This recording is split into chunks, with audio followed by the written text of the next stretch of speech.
Ta-da! Hey everyone. Alright, so,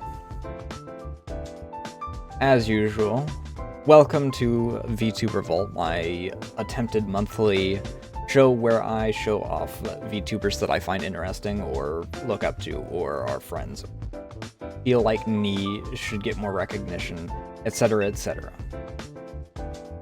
Or any combination of all the aforementioned, options. For those that are new to the show, this is an adaptation of an old show that I used to do that I adapted into a talk show. That way, you could get to know the person behind the screen and actually get to know, their stuff without me trying to interpret it from what little I could gather off of their stuff, or through very spotty messages. As you can see, this month's guest is Wolsk, who I will actually allow to introduce himself once I unmute him. Hi. Am I unmuted? Yes, you are good. Okay, cool. Hi, I'm Wolsk. I play video games sometimes, and I've streamed for a long time. That's my introduction. I mean, it's about a mid-region introduction. I've had people that have just gone, I play video games, and then I've had people that have a 5-mile long spiel. So. Yeah, I've been streaming since either 2009 or 2013, depending on when you want to count it. Ye old Justin TV days. Yup. And I've played pretty much any genre of game. There are ones that I prefer and ones that I certainly don't prefer, but I've played pretty much everything at this point. And a lot of I Want to Be the Guy as well. Yeah, I have a handful of that under my belt. What is your current streak at? I think it's almost 1200. I think it's 1178. Because I know that I caught the one where, I went to sleep just before you did the 1000th one.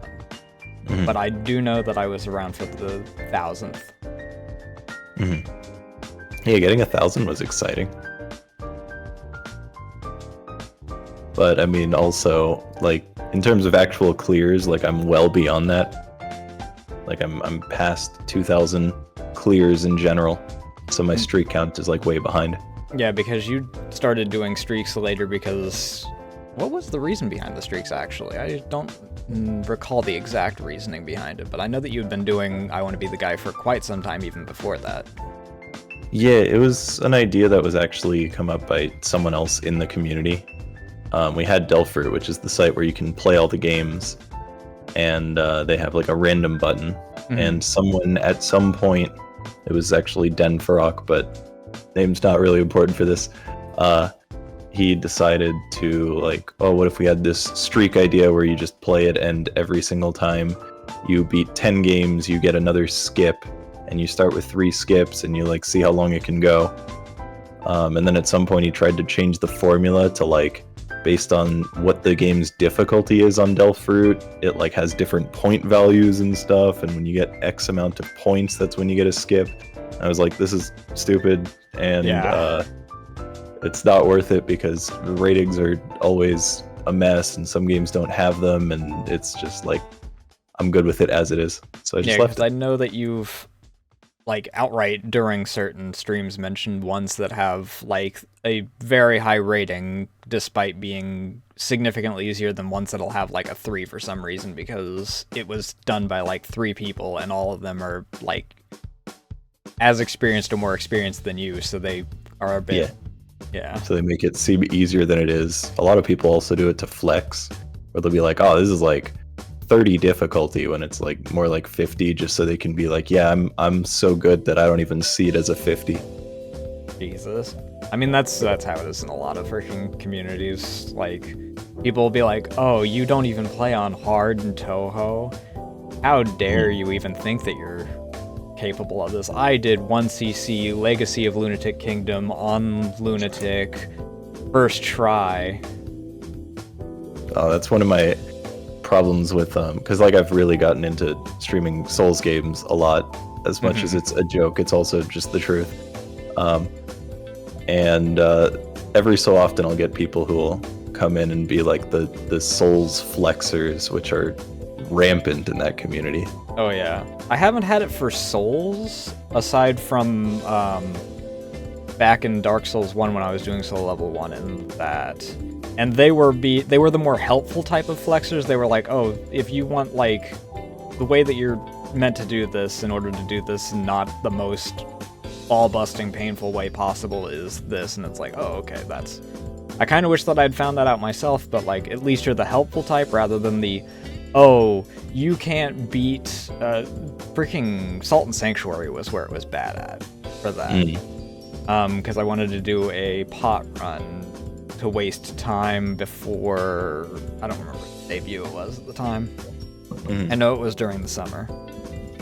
But he's like, oh, why don't you go and fight this? And it's like, well, because it's difficult, because I don't have this leveled up past 3. And he's like, oh, I could have done it at level 1. And it's like, I didn't ask. Yeah, usually they're not like flexing on me, but I did have 2 people like flexing back and forth about who was a better Souls player. And they're doing like, oh yeah, PvP me then. It's like, guys, shut the fuck up. Who cares? Another one that's a bit bad for that is Stalker, which I found out during Anomaly. People that stuck around weren't normally that bad, but like I had people that would pop in and be like, oh, why don't you have like 30 zombies in every horde? And it's like, because they're tanky and they waste ammo. And he's like, oh, but if you're not constantly at 2 bullets, then like, what are you really doing? It's like enjoying a game. Yeah. GTFO has like a common joke of your HP like at 20% is kind of like you regen back to 20%. So 20% is kind of like the baseline for HP, and then anything above that you can just drop it down to 20 HP. So the joke is usually like, that's 20% is optimal, and anything more than that is a shield.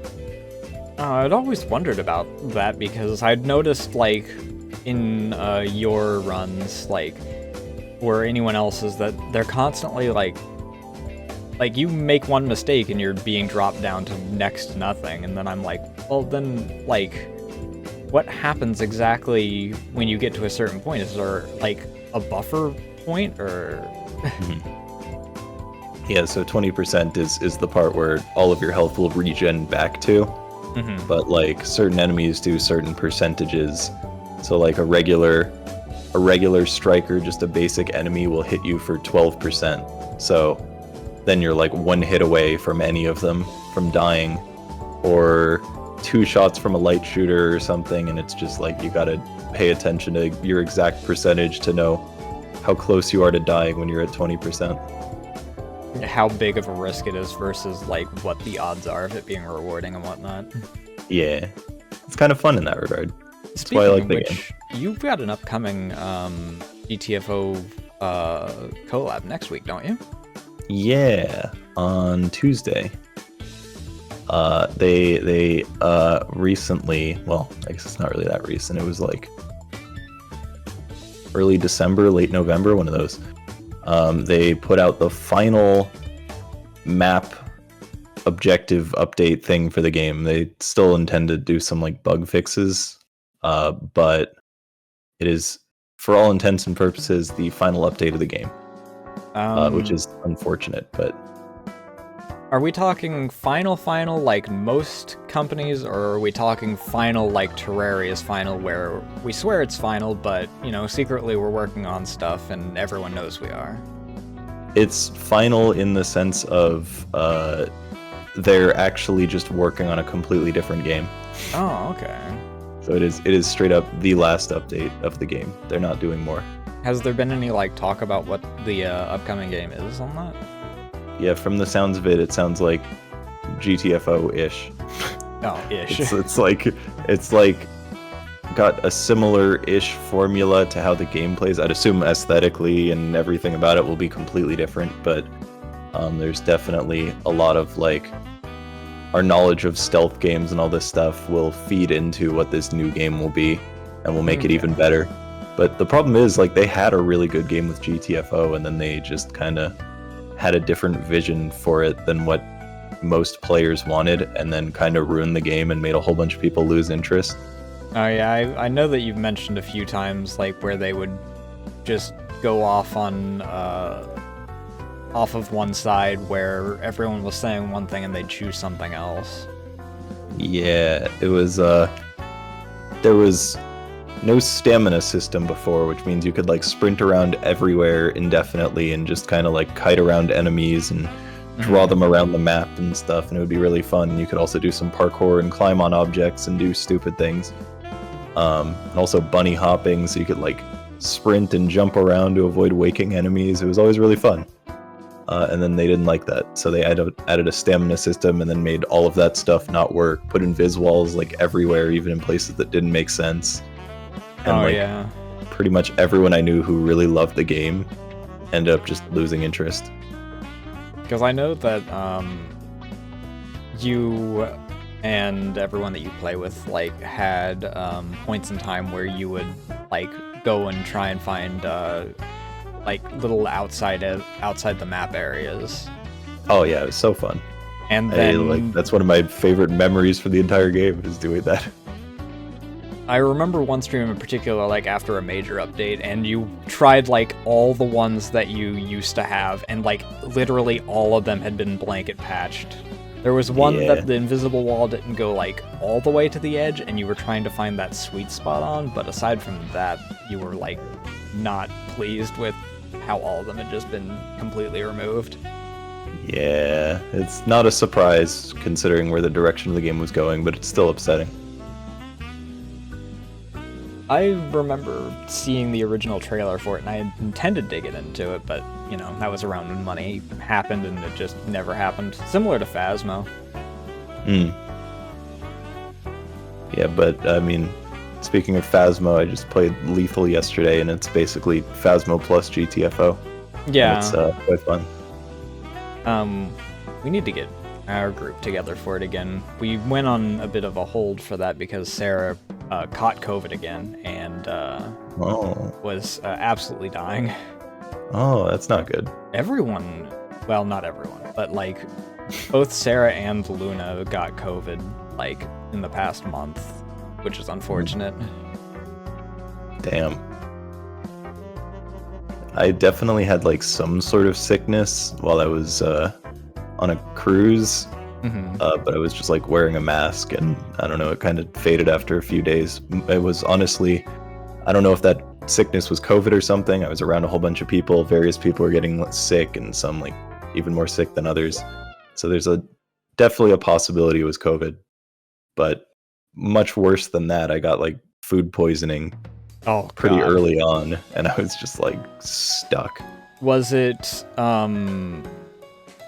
a quick passing food poisoning, or was it the I am spending the rest of this trip freaking stuck in bed food poisoning? It was like 2 days stuck in bed food poisoning. Okay. So it was bad, but not the worst, I guess. But it's still sad because, like, one of the days that I was trapped in bed, they had, like, one of the dinners they had was, like, lobster. And I missed out on that. I've heard lobster isn't really all that. Like, it's very good. Okay. I know that. I mean, it's not worth the price, but it's very good. But, like, I only have reference from, like, crab and shrimp. I've heard two different people say the lobster's not, like, all that great and that it's bland, but then again, both of those are from a landlocked state, Ohio.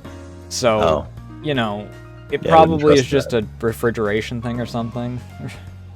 Yeah, it's certainly different if you're, like, on a coast or by the ocean or something. Like, you could get some really, really solid lobster rolls in Florida or something, or, you know, Maine. I had a similar thing with salmon while I was in Washington. because obviously, not having to freaking trek it on the opposite side of the country, it was a lot better than, well, having to trek it all the way across the country. Mm. Yeah, which is also why Japan generally has really, really good sushi, is because they're right by the water, and that's where all of it's like caught. Mm-hmm. Speaking of which, you recently, I don't know if you also went to Japan. I don't remember if that was on the list, but I know that you went to several countries recently. Yeah, it was Southeast Asia, so not Japan area, but it was... The only one I remember by name is Vietnam. Yeah, it was Vietnam, Cambodia, and Thailand. So that was real swell. That was like a solid 3 weeks to a month of being gone, and that was also where the food part was. Ah, right. Yeah, since hosting's not a thing anymore, it's yeah, the best you could do. I hate that Twitch got rid of hosts. It's so stupid. Yeah. Especially when you have fun. something like that where it's like, oh, it's in this weird spot of, I don't want to, draw too much attention. I'll just slide in with a host, and then it's like, nope, can't do that now. Yeah, I had a friend who would exclusively host when they would like go to other channels because they felt raiding was weird, and then a lot of the time, like if they really didn't want to raid or host or draw attention to it, they would just like casually send people to the channel when they were done. I mean, they raid now, but I mean, at the time they were like super weird about it and not into it, which is reasonable. Know that Cherno did the latter, sometimes labeling it as like a pseudo raider, however he phrased it. That would make sense, because I definitely had times where people came in and they were like, Cherno raid, but there was like nothing, and it was like, yeah, huh? Alright. But yeah, it was the one I was meaning was Naro. Oh yeah. Used to do that. Yeah, hosting was like an actually useful feature, and then they gave this stupid blanket reason for why they got rid of it, of like, it was confusing for people. To who is the question? Oh, people. I wouldn't be surprised if there were actually people who were confused by it, where they'd like I definitely, even with VODs, right? Like when you could send messages in VODs, that was a thing for a bit. Do you remember that? Yeah, I do remember that, and I was like, I can get if it's you're watching a few seconds back on a stream that's going on, but the reason I don't get. I'm guessing it had something to do with trying to mimic YouTube, and then you can leave comments so that if other people come and watch this VOD afterward, they can like engage in the conversation. Yep. But like, it was really not thought out even slightly, because it ended up just people would just send messages there thinking the stream was live, try talking with people, be like, why is no one responding to me, get upset and leave. Yeah. And it's because they're talking to themselves in a VOD. And like, it would only sometimes notify the streamer if there was a new like comment in the VOD. It was like really stupid, unbelievably stupid. So yeah, there were people who would like do that with hosts as well.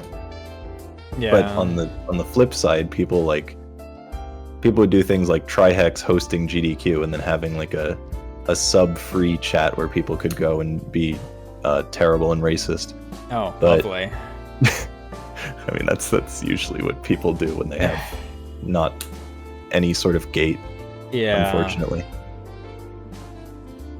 But yeah, no, it was certainly confusing for some people, but to say it was confusing enough to just warrant being removed when it was a genuinely useful feature that rating is not a replacement for is stupid. And they had an auto host feature, which they literally just adapted into whatever the heck it is now. It's like featured channels now or something like that. And it's like, you could have just left hosting. Well, they have featured channels and they have like the hosting thing that like doesn't even make sense. Like sometimes I'll just go to someone's stream while on mobile, and it'll like recommend this other channel like while they're live, and it's like drawing people away from the channel you go to, which kind of is not a good way to do it. Which is certainly a creature. They have ideas, and they sometimes think about them.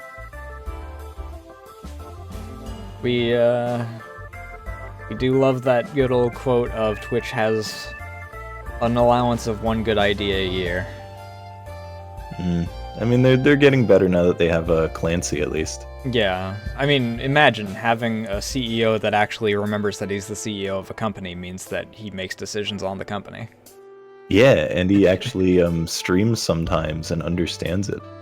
I know that several people have, like, talked directly to him about, like, different stuff, which is how people have found out, like, some of the stuff of how the bots work and whatnot. Yeah, Harris Heller, who does, like, a lot of streaming, content creation, help videos, whatever. He did an interview with Clancy, and in the interview, Clancy was like, he was talking about how when he wanted to try streaming and just like hang out and just talk with people and like talk about what's going on in the site and the community and plans and just be a person who is also the CEO and like be transparent. Yeah. At first they were like, the people at Twitch were like freaking out. They're like, you can't do that. Like, what if you say something wrong? What if you just like send the site into turmoil? You can't do that. We have to have people check ahead of time. We need to know what you're gonna say. And he's like, no, I'm just gonna stream. Like, no, I'm not doing that. We And now he can't just let does you it. say stuff. We'll actually have to be held to our word if we let you say stuff. Yeah, it was funny. It's certainly worked out for them though now, but Yeah. God, they were so scared of it. It's funny. I mean, they still have hiccups, but yeah, it's definitely improved a lot, and with the transparency especially. People are finally having hope for the website again, which is a rare thing. Yeah, right? Even if there is a panic attack from people like every bloody week for some reason or another, half the time being a nothing burger though, so... Yeah, drama will always be that way though. Oh, In yeah. anything, with anything. Always people making a big deal out of things that are not a big deal. Or trying to like slide in through like a single word or something like, oh, this was said, so now we can do this by extension. It's like, no, it's like trying to freaking pick apart lore. Unless it's expressly mentioned, it's not confirmed. Yeah, but I mean, if you have rules, the unfortunate thing is, like, for a while what Twitch was doing was they were trying to just make their rules extremely unclear, so that way they would... I mean, it's not just a Twitch thing, it's kind of an anything thing. Is like, the more specific you are, the more people will try to break the fact that you're being specific and use loopholes and stuff. So, I mean, that's why the hot tub stuff and body painting, all that got so blown out. Yeah. Is because they didn't want to do anything about it, because they were like, if we say anything specific about this, things are going to get worse. And yeah, it's a mess. So like they were doing what they could to some extent, but it just ends up looking, and also, I mean, it realistically was as well, just not handled properly. Yeah, it's a what's the term? A catch-22. Like, damned if you do, damned if you don't. If you make it too specific, people are going to try and find the loopholes, and if you don't make it specific enough, people are going to make mistakes and get mad that they made mistakes. Like, it's something you gotta feel, and like I appreciate that they're at least, you know, putting effort into try and feel their way through that minefield of sorts. Like when they allowed like full-on not safe for work stuff, including art, for like a single day before it backfired so hard they had to reverse it. Yeah.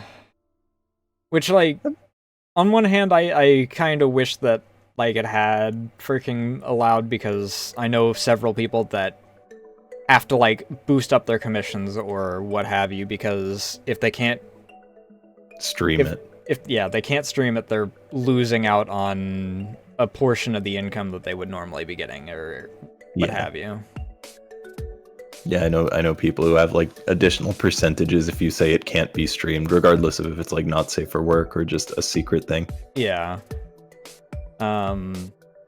Because I was looking at other artists' stuff for reference, like examples for how to actually format my card update, and I think it's Maya has one of her things is, if I can't stream it, then you're gonna have to pay X amount extra because of it, because I'm losing out on income as a result of it. Mm-hmm. Yeah, I think there were genuinely like a lot of positives to it. Mm-hmm. I'm curious specifically what stuff it was that backfired. I can only assume there was like some illegal content. But I don't know about illegal content. I know that one of the deciding factors was that there was a bot raid that was going around and mass reporting people because of it. Oh, that's good. Because like Sarue and a few other people got hit by that bot raid. Obviously there was the big drama of one person that thought that it meant that since they were 2D, they could, do whatever they wanted with it, and that people put it exclusively on them, but there was so much going on that day that I highly doubt that labeling one person as the exclusive reason for it is fair in any way, shape, or form, regardless of how much they were being abrasive about it. Yeah, I saw people saying that, like, if Twitch had thought for, like, any amount of time, they would have realized how bad of an idea it was. And I was just like, I don't really agree with that at all. Like, I don't think anything about it was a bad idea. I think it was an incredibly good move on Twitch's part, and good for a lot of different creators. And the fact that it backfired is not surprising, but surprising that it was bad enough that they actually had to reverse it. I think that part of it was that they went off half-cocked, because people mentioned that, like, obviously, first of all, the tagging system wasn't working at the time.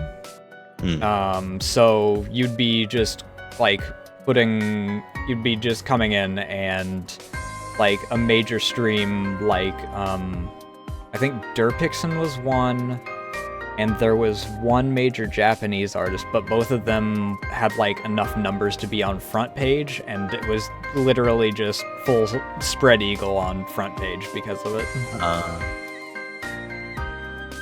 Yeah, that'll do it. And,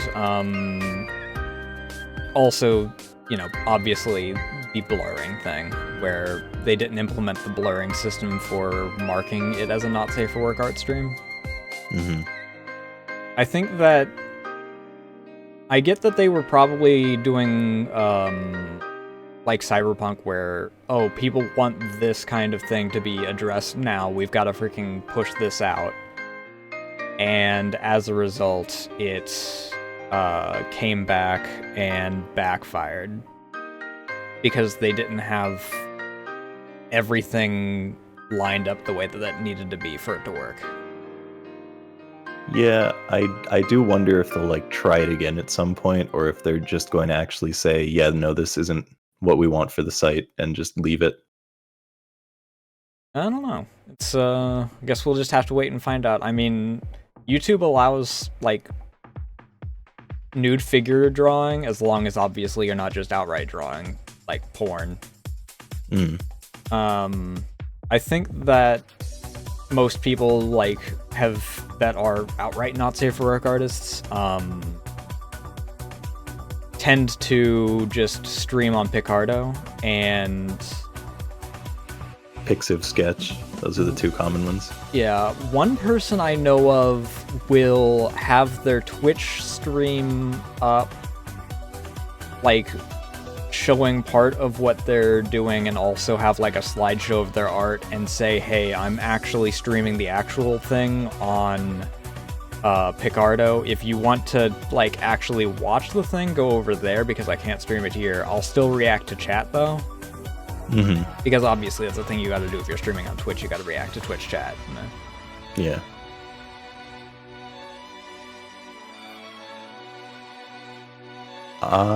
Yeah, I think they're definitely not supposed to do that. But yeah. also they probably don't care enough, which is perfectly fair. I mean, like, if it flies into the radar, it flies into the radar. Like, I'm not gonna be the police on it, whatever.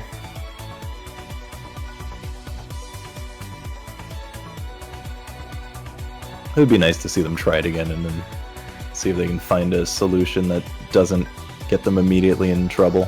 Yeah. Immediately wanting to reverse it. I'd like to be able to work on, like, stuff like I'm working on now. And even if there's, like, nothing actually showing, not having to worry about, oh, I'm sorry, your symmetry ruler looks too much like, the crease of a crotch, so you're now being labeled as female nudity. Goodbye. Yeah. There has always been a weird thing where, like real people were judged differently from, like, drawings as well. And that people were mad that, like, people would have VTuber models that would look pretty much exactly the same in terms of like proportions and clothing and whatever as what real people were allowed to do on the site, and then get banned anyway. Oh yeah.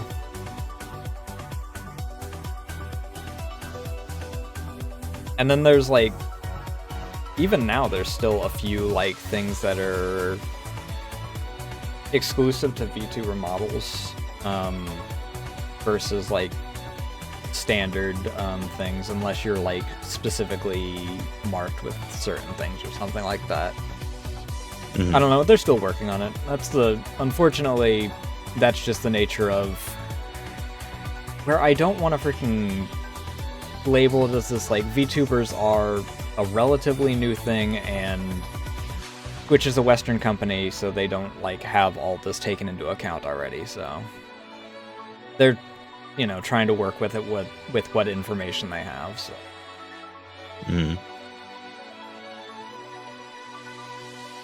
Yeah, it'll go somewhere eventually. Probably. Eventually. But I suppose getting back on track of getting people to know you and also relating to VTubers. How did you get into VTubing and the like? So there was Face Rig, which was I want to say it was like 2014 or 2015 when it was a thing that was like released and people were excited about it and it was funny. Yeah. Where it was just face capture stuff and it would use your webcam and you could move like a red panda or a cheeseburger 3D bottle, whatever. There were a whole bunch of things. And there were like some anime girls too and anime boys that they had that were like default Live 2D stuff. But those were like DLC that you had to buy separately. But I actually didn't know that. I just remember seeing occasional videos on the thing. Yeah. So at the time, it was like just the 3D models that were built in, and then if you wanted the Live 2D additional stuff, that was paid DLC that you had to get. Interesting. But I knew some people who were using it. It seemed like fun. Someone actually bought it for me with the DLC. So I used that for some streams and some videos at the time, and I thought it was fun. But the technology was definitely not there. Oh yeah, like, I remember. Really clunky. It was not capturing well. It was not tracking well. It was a mess. I remember seeing the videos where they'd have to like have their mouths at maximum open in order to actually like see any freaking speech on it. Yeah, there were a lot of problems with it. So it was kind of something that I was like, oh, this is neat. But the technology wasn't there, so I was like, all right, we'll just shelve that. And then, like many years later, Kizuna Ai was like the VTuber, like the start of that stuff actually. And I was interested in that then, and it was fun to watch. and it was new and unique. And then of course that was all 3D, and then HoloLive started, and then that was 2D, and it like pushed all of the technology immediately.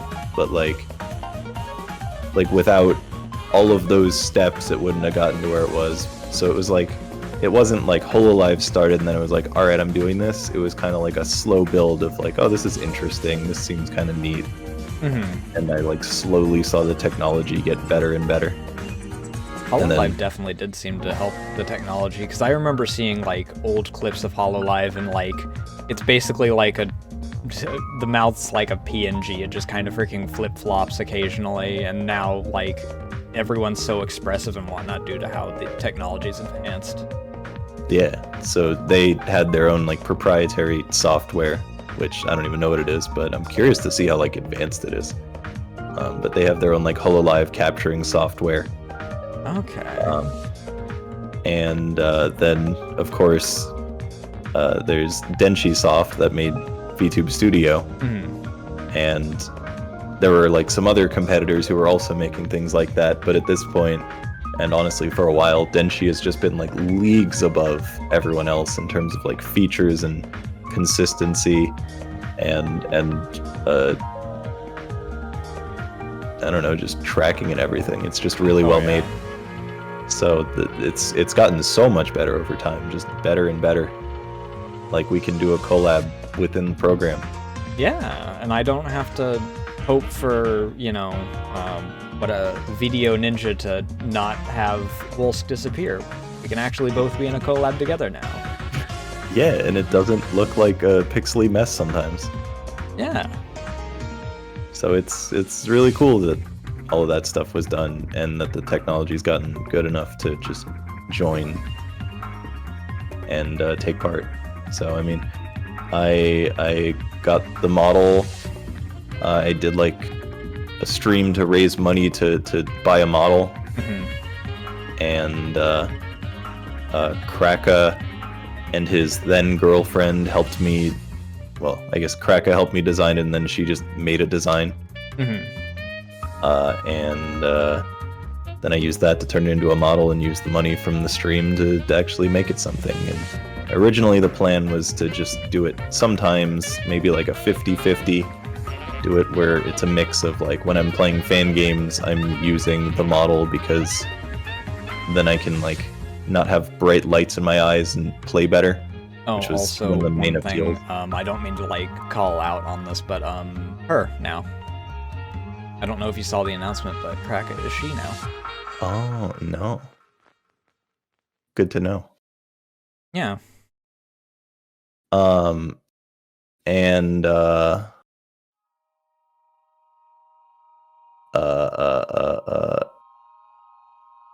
forgot what I was saying. You were mentioning how you got through the description of the model got designed, and then you had a stream in order to raise the money for it, and then you were going through the process of actually getting like from point A to point B from there. Right, yeah, so I was going to be like 50-50 because I enjoyed not having a light in my face, because when I used an actual webcam, I had to have a light just pointed at my face at all times, and it kind of sucked. And I one time did a stream that I went for like 15 hours just like on a whim. Oh yeah. Because I wasn't using cam. And it was like it's so much more relaxing and nice, and it like doesn't hurt my eyes, and so it was good to just keep going. So at the end of the day, originally it was just supposed to be fan games, and I used it for that. And then I liked the look of not having like a rectangle on the screen, and I didn't feel like setting up a green screen and stuff. So for other games too, it ended up being good. So then I just do it for everything. I kind of had a convergence with that. Like, it was originally supposed to just be like simple stuff like art streams and strategy games, and it kind of just blew up into, I'm gonna do it for everything now. Yeah, it's a lot nicer.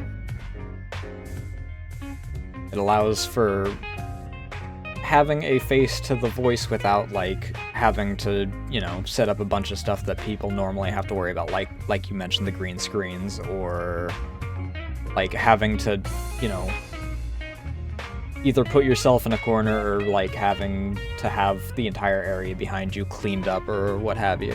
Like, it allows for a lot of modularity without having to worry as much about, like, actual full-on desk moving and whatnot. Yeah, it's so much easier. Oh yeah. Though, like, mentioning the process of, like, figuring things out and whatnot, it is interesting to note that, like, considering, you know, we got eldritch beings, we've got demons, we've got, you know, grafted hybrids, and augmented soldiers of, like, the aforementioned Sorrow and whatnot. Why did you decide to be a mostly, you know, normal human?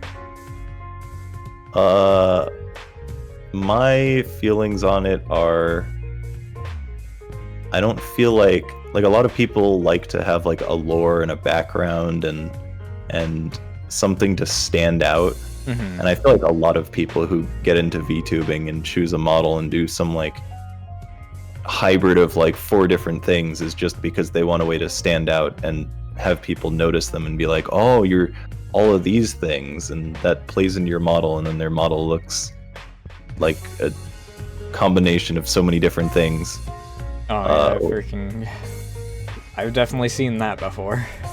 Yeah, there's a lot of people who do that. So for me, it ends up just being like, in a way, it almost ends up like simplicity is, like, less common. And I just feel like it gets the job done, and is kind of how I prefer it to just be just a person. Which in its way winds up standing out because, like, obviously being a normal person amongst all of the previously mentioned things, you know, stands out. Yeah. And I don't know, I just like just the human. I enjoy. I'm a Kimono Mimi fan.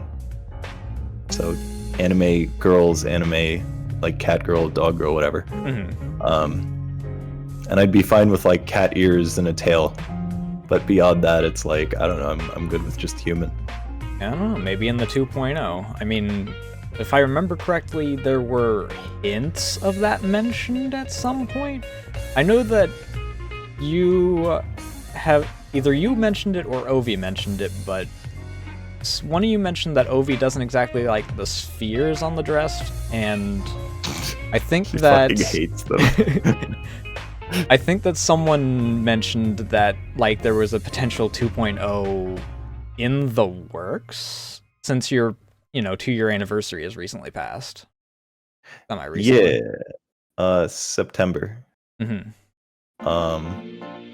Yeah, so my feelings were I wanted an update to the model. Like, it would be nice to have an update, but money, and also just, I don't know, it's I find it hard to buy things I want or I need, let alone want. Yeah, and that's something that I would like to have, but it's not like, oh man, what would my life be without a 2.0? When my 1.0 already works fine. Yeah. And I suppose that's one advantage. I suppose that's one advantage of my angle is, like, I don't have the money, but I do have the time. It's the blessing and curse of being an artist, is you have the ability to do it, but you also have the ability to do it, which means you're going to want to do it.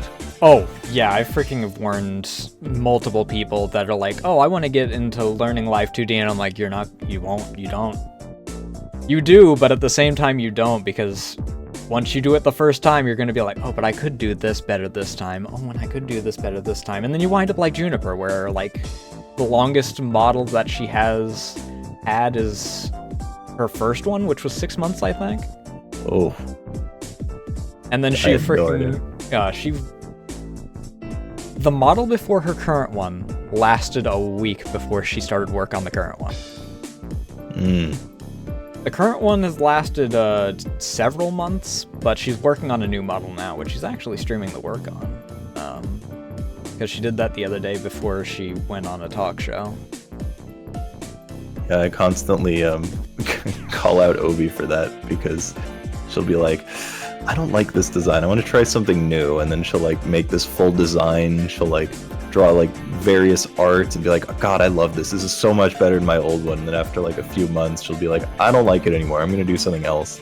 And then the process repeats, and maybe she'll even get as far as making a model, maybe even rigging it, and then be like, nah, I changed my mind.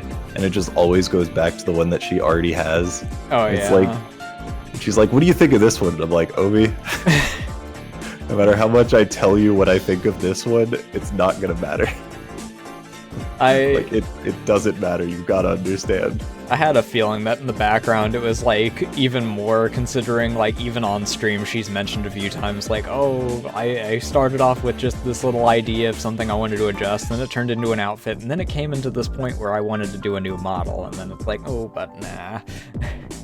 She made an entirely new model and then refused to call it a new model, like full rigging, full new base, new outfit, new like hair, new everything. And she always called it a new outfit. And I was like, Ovi, this is not an outfit. Was that the one that she showed a little bit off the other day? Yeah. Yeah. Because she doesn't intend to use it for anything. So I was like, you put so much effort into this thing that is clearly a new model. There is not a single person in history other than you who would call this an outfit. Yeah. I know how that is. Like, I've heard people like, when I made the adjustments to this with this one way back when, they're like, why don't you just make a new model? Because I know that I'll want to do too much. Which yeah. I am now, because I'm making full new character sheets. I've basically done a redesign of like 3 different things minimum. I haven't even done a full freaking new versus old. After 2 years, there's a lot of freaking things that have changed in my process, and, you know, obviously my freaking skill, so. Yeah, it's really nice to feel the improvement and know you can make something better, but it sucks to feel like you want to make something better and then be trapped doing that. I know that I can, and I know that I want to. However, at the same time, I know that I'll freaking get lost in the sauce if I do.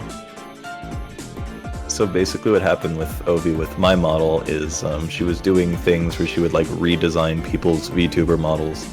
She was doing a whole bunch of those on stream. They were really fun to watch. And she's been wanting to redesign mine for so long. Like she gets like pumped about the idea of redesigning my model. So I was like, fine, you can do it. So she did. And I don't know if I saw the redesign of yours. I know that I was there for the first stream that she did that, where she had Daku and Sachi and Teber.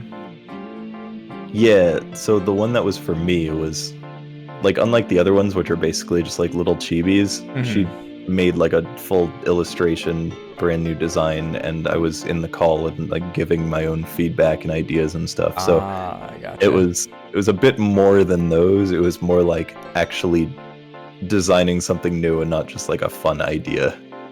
Not like giving her interpretation on it, ovifying it as it has come to be known.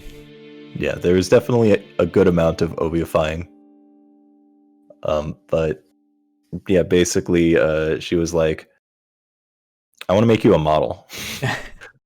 And I was like, I don't have the money for this. Like, I don't have the strong desire for it. So I'm going to pay it. It's just like, she's allowing me to just do it in bunches and stuff over a long time because, you know. Yeah. She knows that I'll pay. That's how I was with Teber with his model. It's like, okay, you literally just got your thyroid ripped out and you literally have to pay this stuff. I'm not gonna freaking force you to like do this in 5 minutes. Yeah. Because I know you're good for it. Yeah. But it was funny because this happened in like January. Actually, wait. Wait, January as in Like earlier month, this or? month. Yeah, Okay. sorry. I was like, wait, it's still January. Yeah, it happened earlier this month. And she was like, I could probably have this done in time for your birthday. I was like, no. My birthday's in March. And she was like, I could probably do this while she's working on her own model and trying to figure that out. And I was like, Ovi. Yeah, like there's a reason why I started work on mine back in December. It's because I know that even by April, I'm going to be like, because I've got, and once you get into the process, you're like, oh, but what if I add this? Or what if I add this? Oh, this new thing came up during this. Yeah, and the funny part is she was like, oh, this will probably take me like several months. Like it'll take me a while. Like don't expect it for like at least 6 months with all the stuff I have to do. And then like literally that same day, she was like, I could have it done in time for March. I was like, no! And especially, like, balancing, like, stream stuff, because I don't know if she'd work on it, like, on stream. But, like, between stream stuff and, like, her busy work schedule and whatnot, like, that's a lot of crunch time. Yeah, I told her that, she was asking about doing it on stream, I said, you're free to like show the art and all of the design and stuff on stream, but I feel like the rigging and like the additional whatever stuff that is added to it, like other outfits and other emotions and such, all of that I'd like to keep secret, so those would be done off stream. So I mean, she has shown the design, but who knows how much it'll change for an actual model. Well, considering what we've established now, a not insignificant amount, probably. Probably. The art curse. Yeah. So she's in a trap of, now she's working on her own model, still has to do the commission for Doom. Someone else wants her to make a model of Ilya, but like not the rigging. And then mine, and it's like she has a full-time job, she's tried to stream. Because I know that she was moving into second phase with Dooms last I saw it, and then I did also see some of the Ilya. Also, you should send me the freaking design, because I don't think I caught the design actually being shown off. I'll see I'd like to see the... Well, I can definitely find it, I need to get it from the folder. But yeah, the funny thing about Dooms is she's like not wanted to work on it because she's not happy with the art and doesn't love it and feels she could do better, and her art style's changed and stuff. So even though, yeah, she was like done with so much of the model and needed to move into the rigging, I believe at this point her plan is to fully redo the model. Oh yeah, I had a feeling, because like she started on Dooms before she finished Kraka completely, I believe. I know it was before Kraka debuted. Yes. So that's been a decent amount of time, so... And I know she's, like, shifted art styles, like, twice since then. Yeah, she changes a bunch. But she's really happy with the current art style. Whoops. I just accidentally sent the picture to Ovi, that was funny. That wouldn't have done much, because I went to our DM to try to find it, and then I was like, wait.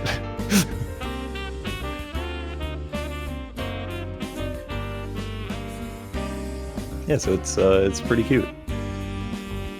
I'm assuming that, like, the sad cat and the cat bag are sticking around.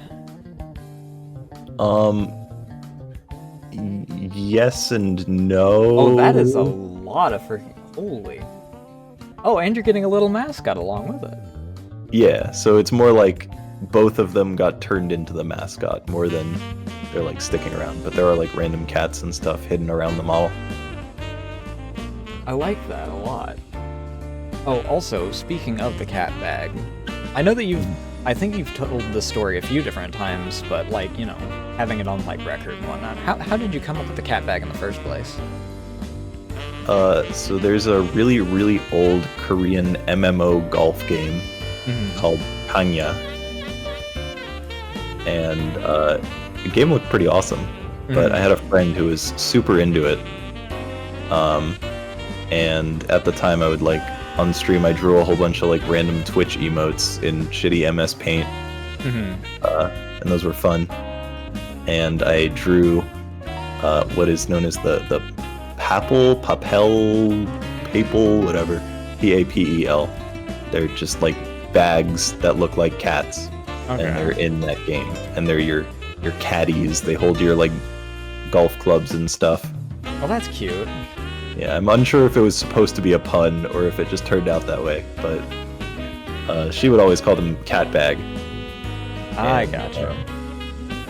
And I just drew it at the time in honor of her. And yeah, so people liked it. I had it as an emote. And it's interesting because FFZ, Frankerface Z, at the time did something known as Feature Friday, which is something that was only around for like 3 weeks, maybe 4. But the idea was they would choose a channel that had FFZ emotes, and they would feature it and make the emotes global across the entire site.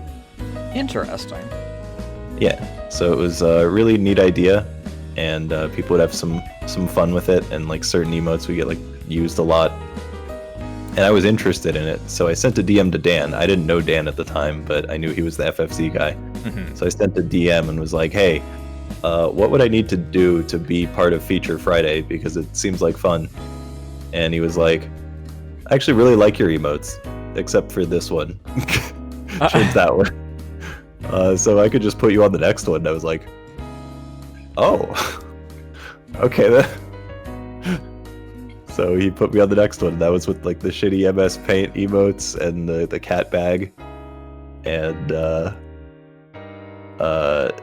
once it was over, there was like a special group chat thing for like FFZ donors, people who donated to FFZ. At some point they added the cat bag to that group chat, and someone was like, man, I miss when we could like use it on the site. And Dan was like, you know what? Me too. And just randomly made it global across the whole site with no actual like checking with me or anything. He just kind of said it. He just kind of did it. And at the time it was like the ones that were global FFZ emotes were they were like credited to people, and that one was just credited as like 3 question marks. So like, that's weird. But yeah, so he just made it global randomly, and I was like, all right then. I only discovered it because I was in another friend's stream at the time, and someone typed cat bag when they saw me, and the emote showed up, and I was like, wait, that's not supposed to be here.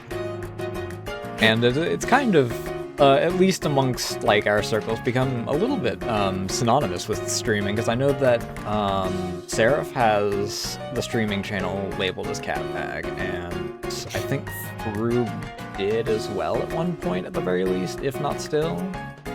Yeah, it used to be a big thing in speedrunning communities, partially because Dan is a speedrunner, and FFZ was like definitely something at first that a lot of speedrunners used. So the cat bag was like a really popular thing with a whole bunch of speedrunners. So it was like fully global. People would use it. There were people who like made it almost like their whole identity, like liquid Wi-Fi. Oh my god. There was like a marathon once, like a speedrun marathon called Hayakoi. And there were a few people. It was mostly just one, but there were like a handful of people who were just making various types of cat bags based on like runs that were happening, like a Spyro one, or like, I don't know, Tony Hawk's Pro Skater, so it's like on a skateboard or something. And there were just a ton of those. They made like, I want to say there were like 50 done for that event. Is that how the very cursed bag cat was born? No, there's a website, it's called like, I don't really know what it's called, honestly, but it's something where you draw a picture and then it makes it look like a cat. Oh. Based on like the lines you draw. You just draw like line art and then it turns it into a cat using like AI to like fill it in and figure out what parts are cat parts. Oh, and it's no. a really, really funny site. So someone drew a shitty cat bag and then it came out as that monstrosity. Yeah, I don't remember what that site is, but it's not too hard to find. So yeah, that's ultimately the story of Cat Bag.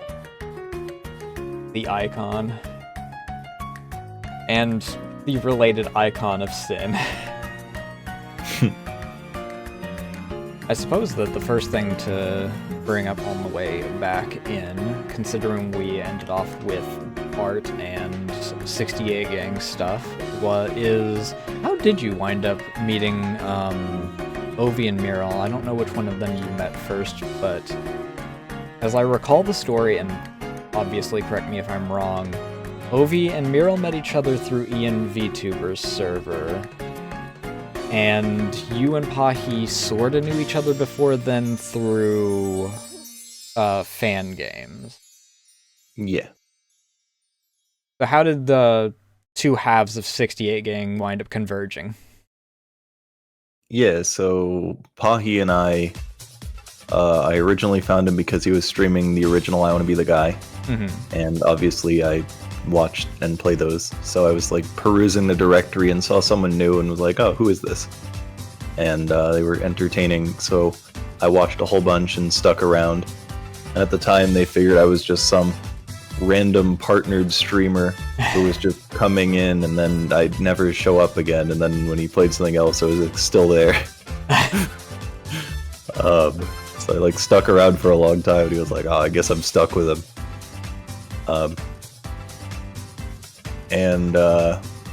Yeah, over time we just like kept having like ideas for like, oh, this game could be potentially fun to play together at some point. And we would have like ideas and then never actually do anything. The classic collab experience. Yeah, exactly. And our first actual collab was really funny because there was this game Jubilee, which is like an indie platformer that I saw on Twitter because of my friend Peking Boo, who's like more in indie platformer stuff because he's a dev. And I contacted the dev and was like, hey, I'd be interested in playing the game, and I also have several VTuber friends who would probably be down, because they put out a tweet that was like, looking for cute VTubers to play my game. So I sent it to some friends. Yeah, Pahi got like really into Jubilee and tried speedrunning it one day. And I was like speedrunning it on my own, like trying to beat his time, and like coming up with my own routing and stuff. And he had this joke in his stream because one time he streamed Genshin. Oh god. And the Genshin viewers were apparently insufferable, and people were like trying to tell him how to play the game. Yeah, I've heard horror stories. Yeah, so he had one person who was like, can I get into a Discord call with you and tell you how it's done? Oh yeah, I remember. I think both of you have separately mentioned that person in the past. Like, I think you mentioned it actually when you had the Genshin sponsorship, didn't you? I've probably mentioned it during that, yeah. I've mentioned that a handful of times. Like, I don't know who it is, like, I wasn't there for the stream, but I know about the story, and it's just such a funny story. So when he was playing Jubilee and I was doing the speedrunning on the side, I was like, he was like, wait, how do I do this part? And I was like, I'll get into a Discord call and tell you how it's done. He was like, you know what? Alright, bet. I'll just sit there. You have the permissions. You can make the decision. So our first actual collab was we played Jubilee together, where we were just like going back and forth with speedrunning, and I just like my cam was just kind of like on the side while he was playing. And we'd never talked before really outside of just Twitch chat, so it was kind of funny. But obviously the ice was broken with that, and we had already wanted to play a whole bunch of things, so we finally made a decision to do a collab stream of Mario Party. Yeah. And I actually also knew Miral because of Jubilee, because Okay. like I don't know if it was Pahi that like told her about it, or if she like just saw Pahi was playing and got interested too. But Meryl likes hard platformers and stuff, so she was playing Jubilee and also joining in the speedrunning. And Pahi rated her at some point during it. So I knew Meryl because of that. And at that point it was like, well, the three of us can play Mario Party because we know each other. Who's a fourth person? And like I was still relatively new for the VTuber community stuff. Like I didn't know a lot of people. Yeah, because that was the December of your debut, so that was only a few months later, wasn't it? Oh yeah, I guess it was. Yeah, it would have been. So like I didn't know that many people who were in the VTuber community. And Meryl and Pahi both knew Ovi. Meryl knew her much better, but was like, how about this person? And I like went to her stream for a little bit, and like I watched for like probably like 15 seconds and was like, yeah, I think this will work. So yeah, it was just she just seemed like she would be fun to play with. So it was the four of us, and you know, that's just how it went. Like I had never done anything with Meryl. I had only somewhat done things with Pahi. I didn't know Ovi at all outside of like 15 seconds of watching. And it ended up just being a ton of fun. And it changed the course of history forever that night. Good times. Yeah, it was nice doing Lethal Company with the group again. Hadn't done anything in a while. Even with the minor scuff due to internet issues. Ugh. I hate internet issues. They're so exhausting. Yeah, freaking Teber didn't have the delay, so he's like, "Oh my god, have you heard what's going on with Wolsk right now?" I'm like, "No, I haven't." So I freaking then all of a sudden you speak, and I hear through Ovi's side like you're speaking through an aluminum box. And I'm like, "What the hell is going on?" Yeah, my side was getting really bad. Like no one could be understood. Everyone was teleporting around. It was like, ugh. Yours, I don't know if it was going on with everyone, but, like, viewing the stream, like, it was very, it was a bit of a trip. Yeah. I don't know if it was your side exclusively, but, like, freaking bitrate was going down, freaking, like, half your words were cutting out for me and whatnot. It was... Yeah, that had to have been just on other people's sides, because for some reason, my upload speed seemed to be perfectly fine. I didn't drop a single frame the entire stream. Huh. But my download speed was actually unusable. Like, I couldn't even load the speed test page to use it. Interesting. So that's what was happening, is my download speed was just completely dead, and my upload speed was perfectly fine. So I don't understand whatsoever what was happening. But that was why like everyone was roboting and teleporting for me just fine. And what I was told by people in my chat is that I could still be understood like pretty well on everyone else's ends. Well, at least on Ovi's end, because they couldn't see anyone else streaming. But they could hear me just fine on Ovi's end. But like for me, everyone was a robot, and that's because I had to like download their voices as opposed to just upload it to their side. So I guess all of that makes sense, minus the fact that it doesn't make sense why it was happening to begin with. Teber said that it has something to do with how Lethal servers work, which is it's a good thought, except that again, like even like Twitch chat wouldn't load and stuff. Yeah, I just meant particularly the roboting part at the very least, but like, yeah, I don't. That's weird. Yeah. Yeah, people were mentioning it's all like peer-to-peer, and when you like the AI targets individual people and works based on that. So like if you pick up a beehive, all their AI switches to you. Which is kind of an interesting way to do it. Worked. It's kind of interesting. I guess that also explains how I'm not going... I think that one of you did experience the thing that I'm thinking of, but there is one particular thing that explains how it works a bit better. I see. I'm assuming you're keeping it intentionally vague. Yeah, because I don't know if any of you actually saw it. Uh-huh. But one of you did mention hearing it, so I don't know if it was, like, directly experienced, and I'm pretty sure you don't want to just get, like, spoiled, like, oh, here's X creature, or X freaking trap, or whatever, freaking... Yeah. Yeah, it was funny that I kept hearing, like, the random hellos while we were playing, and I just always thought it was Ovi, because that's just, you know, it's not far off how she sounds, and it's the exact type of thing that she would just randomly do. Where was it whispered? It was just like a soft female voice. It was like, hello? Okay, yeah, that's the thing I'm referring to. Okay, yeah. I heard that quite a few times throughout the game, but I just always thought it was Ovi, and then, like, I was, like, next to Ovi and then left and then heard it elsewhere, and I was like, wait.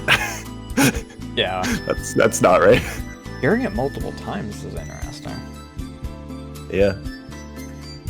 It was, like, probably, like, the third time I'd heard it during our play session at that point. So I'm interested to find out what that is at some point.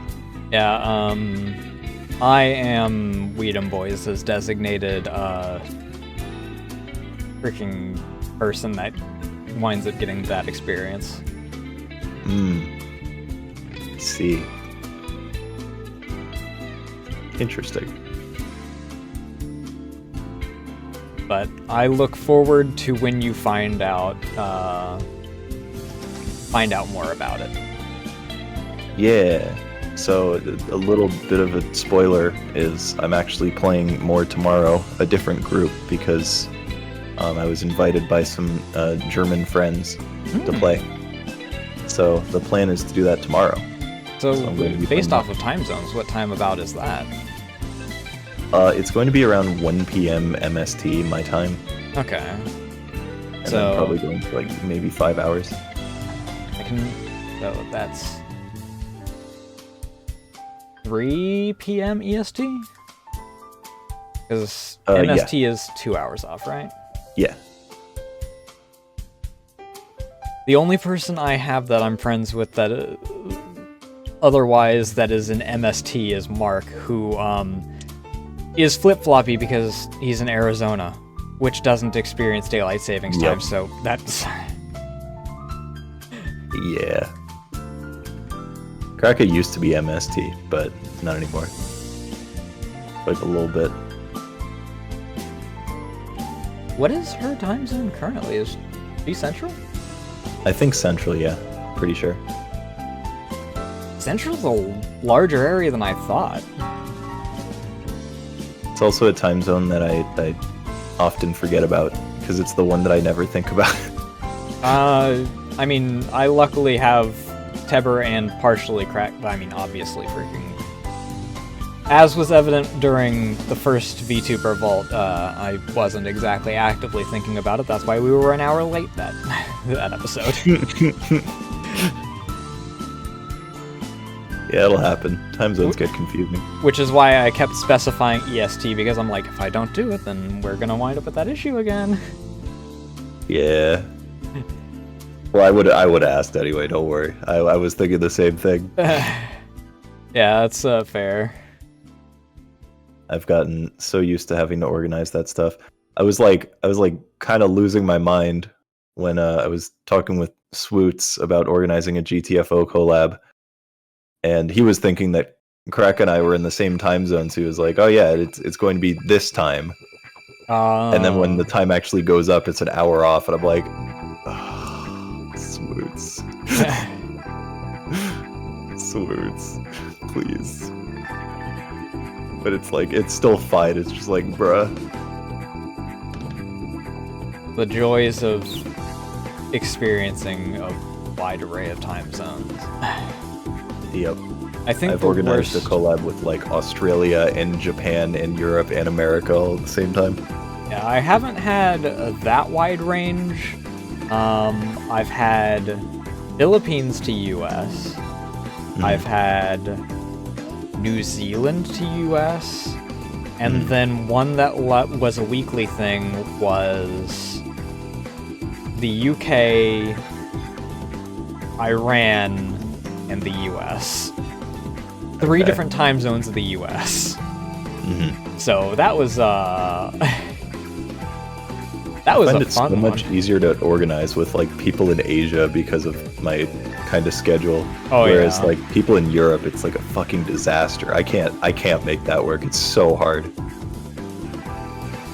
Because they're like the exact opposite freaking of your schedule. Yeah. Yeah. Because like I'm in like the noon afternoon, which is like already night for them. But if I go into like the late night, early morning, it's like too early for them. It's like impossible. I've had a similar thing with the Australia-New Zealand region because it's like right at the edge of my usual staying awake region when they're like in their active time for having openings for streaming. Yeah, my experience with anyone who's Australian has always been like, it's like so much easier for me. Yeah. It's great. But it's like, man, time zones are an experience and a half. Yeah, it gets difficult. I know I still love that there are time zones that are like 15-minute time zones. That's just bizarre to me. I didn't know about 15-minute time zones. The only one I knew of was India that is like 30 minutes off. Yeah, so 30 is the more common one, but there are 15-minute and 45-minute time zones as well. They're so stupid. I think one of them is in Australia, actually. Like, it's in an area where, like, not a lot of people live, but it's, like, still a thing. That sounds about right. I'd imagine that, like, there might also be some of those, like, closer to the poles as well, just due to how, you know, time working until, like, all the convergence happened and they just haven't shifted it that much.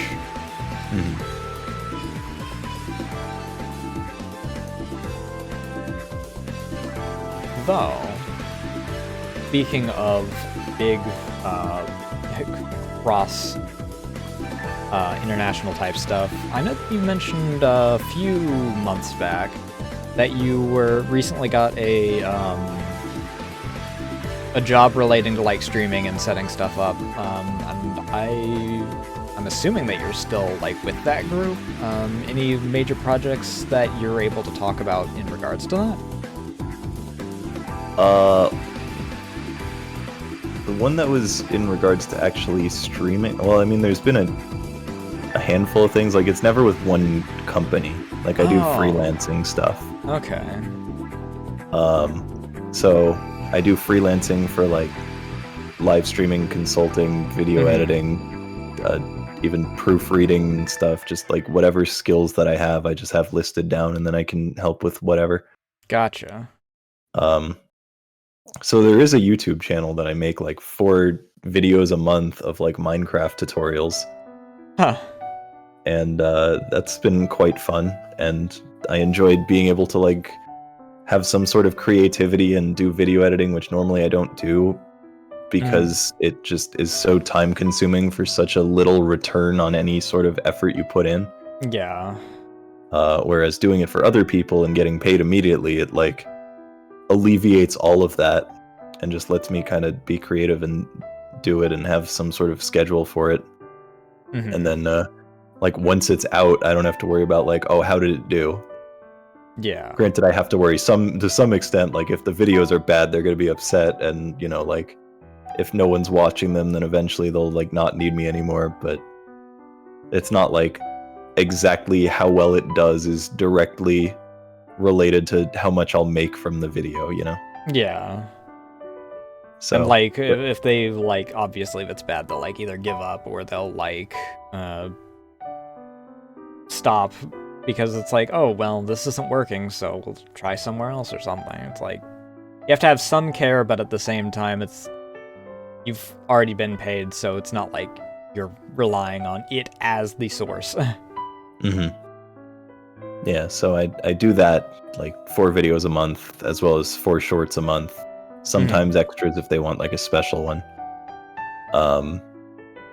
And that's the only one that's like really consistent. Outside of that, I'll just get random ones where someone's like, hey, I'm trying to use OBS when I stream versus record, it looks completely different. Or like when I have Zoom open, my camera looks wrong, or whatever.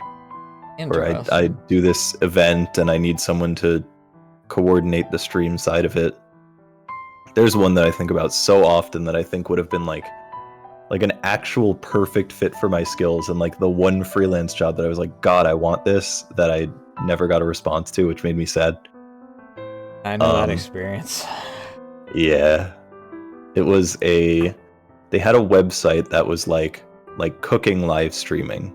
Mm-hmm. So they just have people who are like chefs and cooks and stuff from all around the world, and it's just like, you know, a Twitch but for cooking and food. Mm-hmm. And they had a stream that they were planning to do, which was a 12-hour long stream where it was like every hour or hour and a half or something, they would switch to like a different chef from around the world. That's interesting.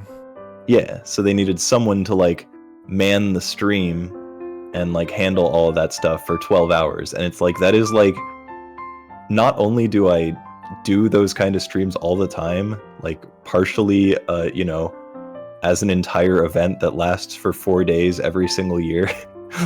Yeah. But I also just have a big passion for anything food related. So I was like, I fucking need this. Like, it was the first one that I saw that I was like, I need this one. Like, I want it so badly. But yeah, no response. I would have loved that.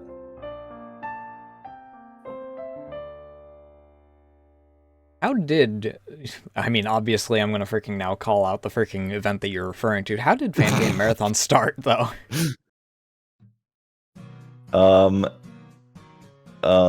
So the way it started was these 2 people, TJ and Clayson. I guess originally it was just TJ. But he was doing something called Fan Game Marathon. He just had the idea. He was part of the I Want to Be the Guy community. He was someone who would just randomly do community events and ideas and stuff within the community. And he came up with Fan Game Marathon, which was just going to be like a 1-day event where people play fan games and show them off, and they do all the streaming and stuff. And Clayson was on there as the technical person because TJ didn't know all the tech side of it, but he just had an idea and wanted to make it. So the fact that we had people in the community like that, people just willing to like have an idea and then do it, and then there were people willing to help them, was always something that I really admired. And people just willing to do things and see an idea through. And TJ and Clayson were the hosts for 2 years.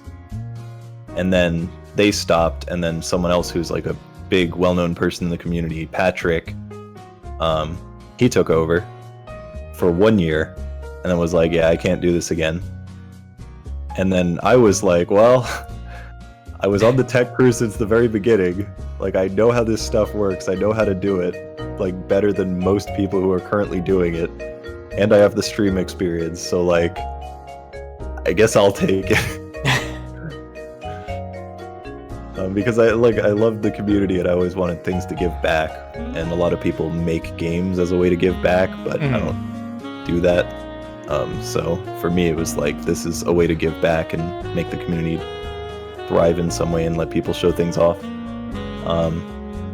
So yeah, I took it over, and then originally it was just I Want to Be the Guy stuff, and like I said, it was only like a day long, and it was like all handmade assets and really rough, and just over time it just grew and changed, and I had like more ideas, and I for 1 year I had Cake Sauce on as another host, and the 2 of us met up and we did it in person, and we had a time that we just like sat at a Starbucks or something nearby and just hung out and were like brainstorming ideas for ways to make the event better.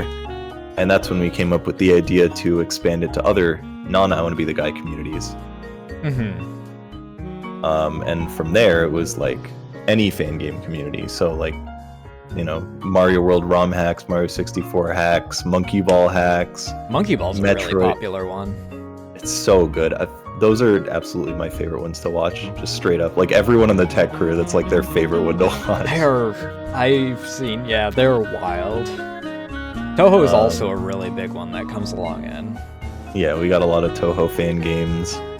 We had a Yoshi's Island ROM hack last year, which was kind of cool. And then we always get some like random ones here, like I said, the Yoshi's Island.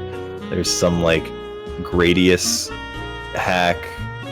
Like there's a whole bunch of things out there that are just like, you never would know that they're a thing without this kind of marathon and people to be able to show it off, because there's so many like tiny, super niche communities with not many games, but just extremely passionate people about those games. Yeah. So I wanted to make Fan Game Marathon something that let people really show off what their community is about and the games that they love in the same way that we were already doing for our games. And then, yeah, it's just grown and grown, and at this point it's like, it's every single time there's like less I Want to Be the Guy stuff and more other stuff, which I think is like, it makes some I Want to Be the Guy people upset that it's like not what the marathon used to be, where it's not just I Want to Be the Guy and they want just that stuff. But ultimately, I mean, if people really want that, make it themselves. Yeah. Like, I didn't start it because I'm a genius at this stuff. I just took it over because other people were doing it and I wanted to make it something else. And at some point I actually got a message from TJ that was like, the best thing that you ever did for the marathon was like expanding it to other communities. That was like something that needed to happen. And like, that made me you've really even happy. gone more than just like expanding it into other things. Like the Fish Out of Water exists now, which is where it actively intermingles the different groups together. Yeah. If people like go and then end up playing the games from the other communities, then that's kind of like best case scenario. Like, I absolutely love going into streams of people who are in the marathon later and then seeing people in the chats from other communities just like hanging out. Like, that is by far my favorite thing about being the organizer for Fan Game Marathon, is just seeing the way that the communities kind of converge a bit. And it's like actively created like friend groups and whatnot, because if I remember correctly, Kraka knows Mikan thanks to Fan Game Marathon in the first place and whatnot. I'm pretty sure that's right, yeah. Yeah, so it's just a lot of fun. And I'm super happy with what it turned into. And every single year we always try to come up with some new kind of event idea or something. Like Mario 64 wants to have a Kaizo tourney this year. We're maybe going to have a blind monkey ball hack this year. Oh boy. Yeah, I'm so excited for all this stuff we got. For those on YouTube, would you like to say a rough estimate as to when that's going to be happening this year? Yeah, so every year it's like late June, early July. We have like a set of 3 weeks, pretty much, that we make sure not to overlap with ESA and GDQ that happen at like the exact same time. Yeah, the joys of major events. Yeah, so we make sure to put it like in between or before or after those, and just take a poll of any weeks that those aren't and let people decide which works best for most of the people who are like interested. So yeah, sometime in that time frame, like often the first week of July, is not uncommon. And I'll also put links to everything in the description when that actually happens, for those that are catching around that time. Keep an eye on that future Nasu, where you are looking significantly different from me. Oh yeah, you're gonna have your new model by then, you think? I plan to have it in time for my 2nd anniversary in April. Got it. Gotcha. Yeah, so that's my story of Fan Game Marathon, and it's nice to be able to put that as something on my resume for the stuff that I'm doing for freelancing. So, and it definitely like has results like where some people don't have like a whole lot for it. Fan Game Marathon is a pretty major thing that is, it gets around quite a bit. Mm-hmm. Yeah, it's something that I would say almost no one in the world can say they have experience with. Mm-hmm. So, it's pretty cool. How did you get, like, from the start into I Want to Be the Guy? So I Want to Be the Guy released in October of 2007. Mm-hmm. And at the time, like, YouTube was kind of just becoming a thing. Like, YouTube started in 2004, I believe. I think it was 2005. Okay, it was like between 4 and 6, and I wasn't sure exactly when. Yeah, so. it's long story short, it was at maximum 3 years old by then. Yeah. And like Let's Plays were becoming a thing. So people just playing games and putting it on YouTube. And my brother had discovered I Want to Be the Guy actually from videos of like this crazy hard rage game with terrible controls, and it was awful, and it hates the player, and he was like, you should play it.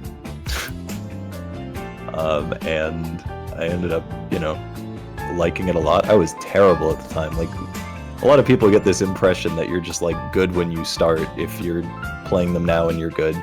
Oh, no, yeah. I was useless back then. But yeah, I was interested. I played it in 2008, which was, not long after it released. Mm-hmm. And fan games started popping up a bit in 2008. But it wasn't like the real major ones until 2009, really. So 2009 is kind of like when I really got into playing them. And I was like on the forums and hanging out, and I was also extremely addicted to Team Fortress 2 from 2007. It was actually like from December 2007 was when I played it, I think. So like pretty much right after I Want to Be the Guy. So I was just kind of playing them alongside each other. And TF2 I spent so much time playing that it was like most of my time with some I Want to Be the Guy things. Mm-hmm. But I'd occasionally like stream it as well or make YouTube videos. But streaming back then was horrendous in every regard. And then in like 2013, I always forget exactly. No. 2011? I don't know. Sometime. Somewhere in there. The dates are always really hard to get used to. Like, I usually look it up by like going to specific YouTube videos on my channel to remember exact dates. Because I had like a video where I was like announcing, "Hey, I've started to stream fan games again on YouTube. Look at this video of me playing one." And that's like pretty much exactly when I started.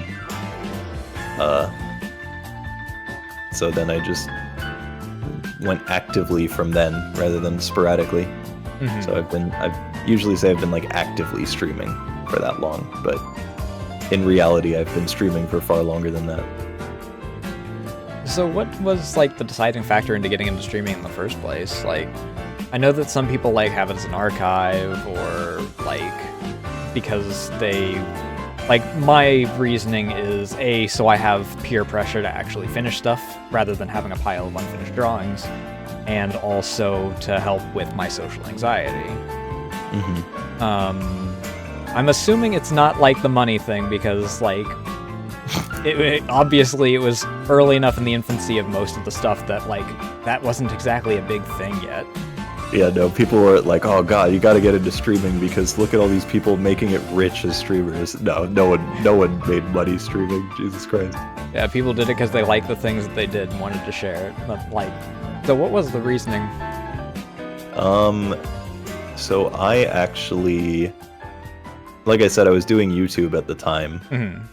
and one of my friends was it was this person who played I Want to Be the Guy stuff, and I met him through that, and he'd made a whole bunch of YouTube videos, and he had like a group of friends who were also making YouTube videos, and at some point he just like indoctrinated me into the group. So I didn't like, he wasn't a friend at the time. He just kind of like became a friend because I enjoyed watching his videos. Mhm. But yeah, I had a whole bunch of friends in that group who would do like YouTube and streaming and stuff, and like I was also doing it a bit around the time. I think it just kind of like was just kind of like a natural thing. Like I knew it existed. Mhm. I made my Twitch channel in 2009, like Oh, geez. 3 days after my 14th birthday or something. And I don't know, I just like I knew it existed, and I saw people streaming and I was interested, and I could like share it with the world a bit. Like no one was really, there weren't really people streaming I Want to Be the Guy back then, but there were people making YouTube videos. And I don't know, I can't say I know the exact reason why I started. I just discovered it around that time for the same reason that I discovered YouTube. It was just an interest that just happened to blossom to a degree. Yeah. So you mentioned the group that like indoctrinated you. Were they also all I Want to Be the Guy as well? No, that's the interesting part, is really only Rar was. There were some other people who were like loosely involved in it, but it was mostly just YouTube friends who would make videos and stuff together and hang out. Okay. And we had like some secret Santa things that we would do every so often, which was really fun. It was like buy a game for one person that you get, and you could either choose a game that they have like on their wish list that they want, a game you think they'd like, or a game you think they'd absolutely hate. And the thought is that they then have to make like X amount of videos regarding it, or X length of time for a stream, whatever. Mark School of Christmas. Yeah, so it was really fun because we would like have to maybe make a video on something really shitty, like Secret of the Magic Crystals, a game about like raising horses. Oh god. Or you'd get someone like Bunny Must Die that they're like super interested in. So did that kind of lead to ideas for the Fiesta later down the line, or? No, I can't say it had any real impact. Okay. Fiesta was just kind of something that while streaming, a whole bunch of people would occasionally just send games to me that were like interested in, yo, you should play this. Or I'd get DMs or emails or whatever from devs being like, you should check out this game. Or I'd go to PAX and I'd play a game and they'd be like, here's my business email, I'll send you a key, all that stuff. So some of it's games that I was really interested in, some of it's games that were sent to me, other games were just like, I don't know, free. I was like, well, I have this. And the Fiesta was just kind of like a list of games from all of that, things that I was like, I feel like I have to play this because there's like some sort of reason for me to. Okay, so a more refined version of my completion project, where mine's just, I have the games, I might as well use them. Yours is, I have a reason to, rather than just, I have them. Yeah.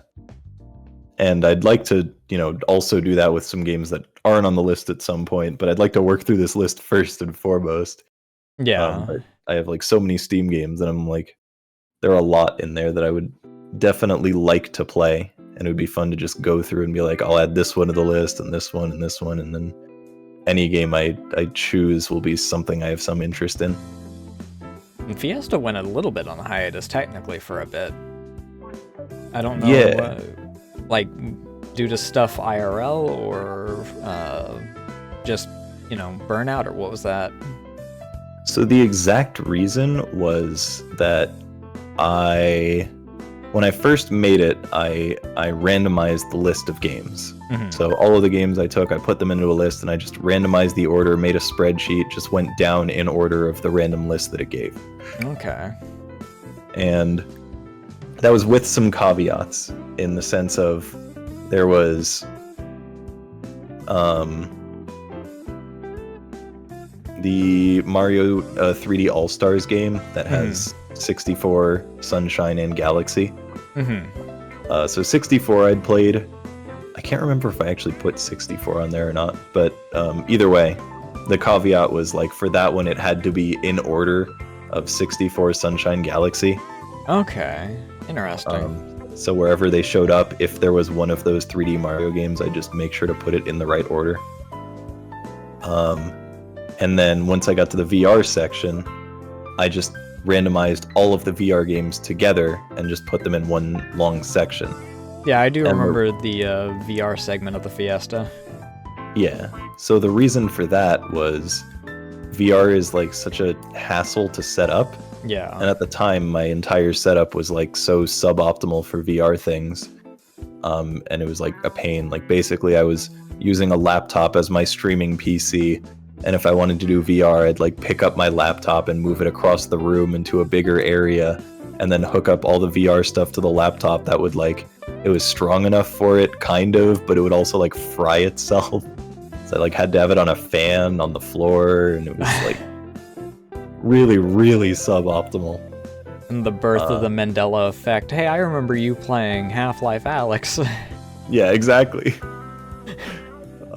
So I ended up just stopping there because I was like, I need to wait until I have a good setup. Like maybe I have a PC across the room, or I have this stuff figured out, or this stuff figured out. And I moved to the new place, and now I can actually have the setup I want. I have a whole area behind me that's big enough for VR.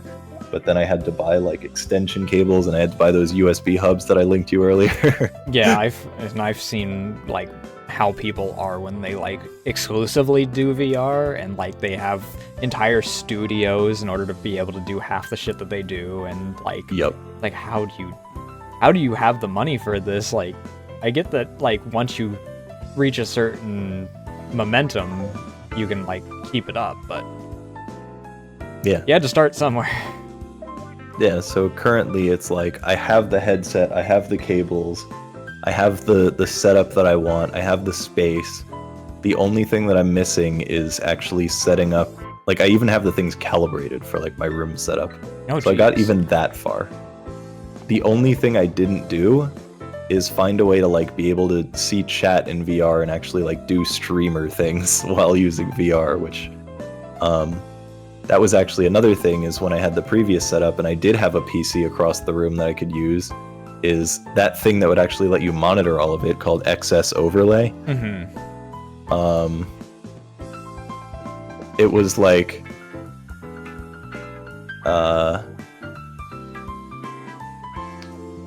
I had friends who were into VR who like knew a whole bunch of this stuff, and they would give information about like how to set it all up. And XS overlay just didn't work for me. Huh.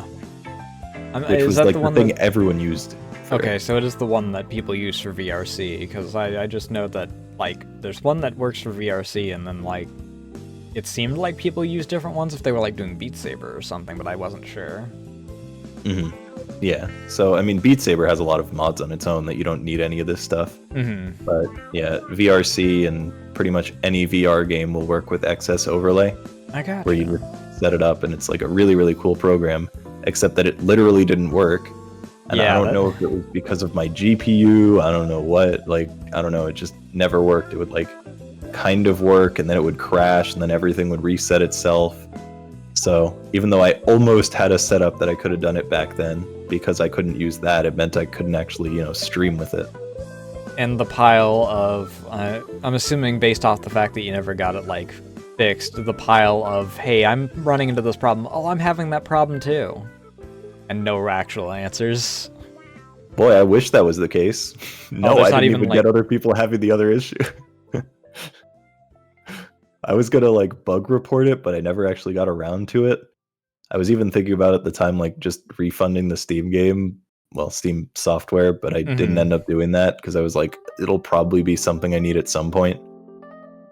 So yeah, that's why I haven't actually set any of this stuff up in my current place, is because all of that wasn't working, and it was like I'm not expecting it to not work now that it's a completely different PC with different everything in a different place and all that stuff. Like, I'm expecting it'll work now, but I'm still like the headache for like if it doesn't work, like that just little slight amount of like if it doesn't work, then this is just gonna make me upset. So yeah, I just have to set that up, and once I do, all of the stuff's set up for VR. The beautiful Schrodinger, as long as I don't open the box, I don't have to deal with disappointment. Exactly.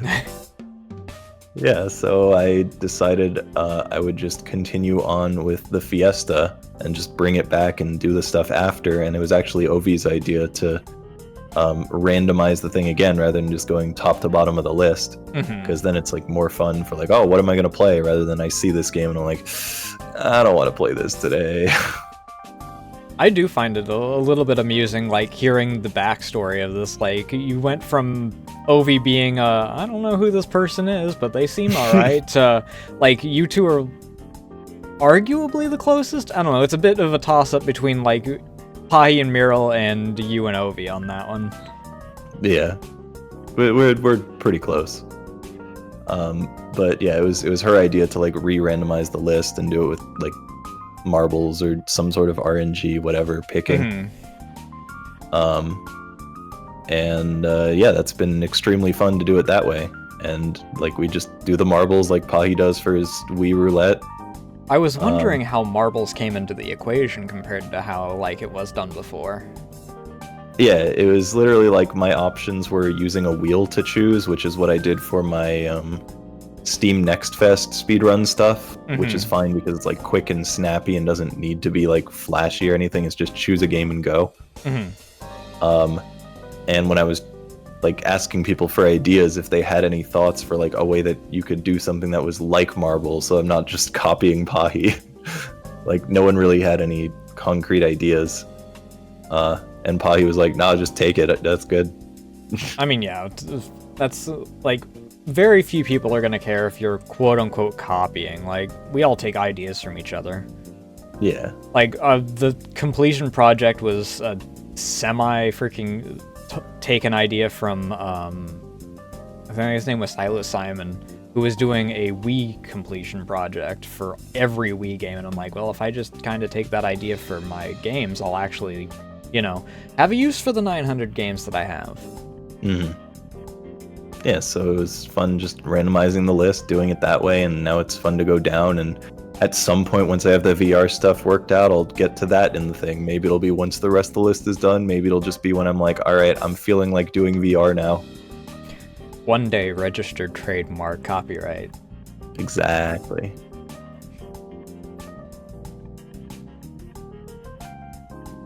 So you haven't... Does every member 68 gang have VR? I forget if it was everyone did or all but one of you did.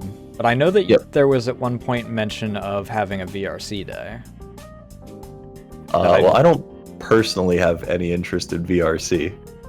Because I tried it before and kind of hated it with some other friends. Fair enough. But there was definitely talk of some sort of VR something together. Because, yeah, we do all have VR. Yeah. I wanted actually, I have a friend, like for GTFO, some people made VR mods for GTFO. That sounds interesting. Yeah, it sounds horrifying. And I've heard from some other people that it's like, genuinely, like, it changes the game so drastically and actually makes it scary.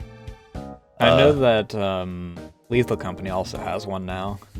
Oh, that's exciting. But yeah, so I was thinking about like trying to get a group for that. Like my friend Kenny, who's a big GTFO person, he hasn't tried it since like the very start of the game and was interested. So just trying to find like 2 other people for that. It's fine. You are the GTFO guy. Just bring in some new people and lead them by the nose through the first 3 levels again.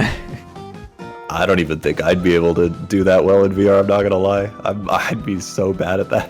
I just know that there was a point in time where you outright said, no, I'm not leading more people through the first 3 levels. I am so tired of doing the first 3 levels to new people every other week. Yeah. At this point in the game, it's nice because there are so many different levels that you can do. Like in every single rundown, there are more levels.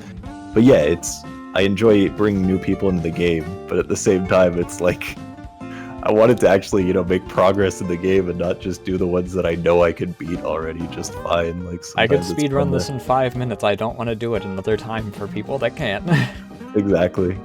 It's fun to bring people in, but it's also fun to make progress and get better at the game. Yeah. Which is not something I was really doing by doing that. Yeah. So if you guys were to do like a VR thing, like in the future, whenever you feel like not opening the Schrodinger's box, like what would you guys have an idea on? I really can't say I know. Like, I don't think there are that many co-op VR games. Yeah, just due to the nature of how it winds up going. Aside from like competitive, because I mean, obviously, like you've got your AD Source or freaking your Tarkovs or whatever for VR. Boneworks. Yeah, I don't know. There's only so many things you can actually do in VR with other people, which is, of course, one of the problems with VR is it's hard to get into and hard to find people to get into it with. Yeah, it's like tabletop, which I believe is also another one of those things where, similar to VRC, you said that you weren't terribly interested in tabletop. I like it conceptually, I just don't care about a lot of tabletop games because I find they get extremely complicated extremely quickly. Yeah, because I know that there was a mention of, I think Ovi mentioned it, where you guys were thinking, oh, we'll start like a D&D campaign or something, and it's like, yeah, we would, but like, Wolsk doesn't want to, and it's like... Yeah, and people were like, I don't think it would be that entertaining for a stream anyway. It was mostly just Ovi really liked D&D and wanted to get everyone else in. The problem is with, like, and I have plenty of experience with this, is that a lot of people don't understand what makes watching tabletop interesting, and they just want to kind of run... D&D has kind of given itself this reputation that is, like, wound up causing this problem, where they want to run it as, like, combat simulators. It's like, oh, I gotta make the stakes high, we gotta make everything hyper deadly and whatnot, and like watching people roll dice for 15 minutes is not interesting. What people are interested in the ones that are popular and like got people interested in watching tabletop is like Critical Role is the inter-player interactions and whatnot, rather than just haha horny bard meme for the 50th time and we're going to beat our head against something 7 levels above us. Yeah, and in the same way of, I don't really care about having a wacky VTuber character with lore and stuff, like, I just wouldn't find it particularly interesting to make a character in D&D, which is, like, one of the most important parts of playing D&D. Yeah. It's like making a character that you resonate with and that you can have funny things with, and then having them go through this and, like, role-playing as that character, and all of that is stuff that I just really have no interest in. Yeah. Which I think is one of those things that, like, some of us, like me, Ovi, and, like, other artists looking in a different direction, it's like, but I have all these ideas, like, don't you want to do this kind of thing? And it's like, well, not everyone's, like, you know, freaking art-brained like us, where they want to, you know, I had this single idea, and I now need to make an entire character out of it. And it's like... Yeah. I always say I'm, like, really not that creative, and Ovi's always like, no, I think you're extremely creative, and it's like, how? Why? In what way? Like, I think she has a point. I think that... But it's, like, a different type of creative, rather than... Like, you come up with creative solutions to things, like the aforementioned fan game marathon, where, like, it was... started off as a thing, and you had ideas on how to expand it. rather That's than like I can see this glass in front of me and now I can create an entire character based off of this kind of thing. Yeah, that's fair. And I think that is true. Like, my creativity definitely goes towards things like that.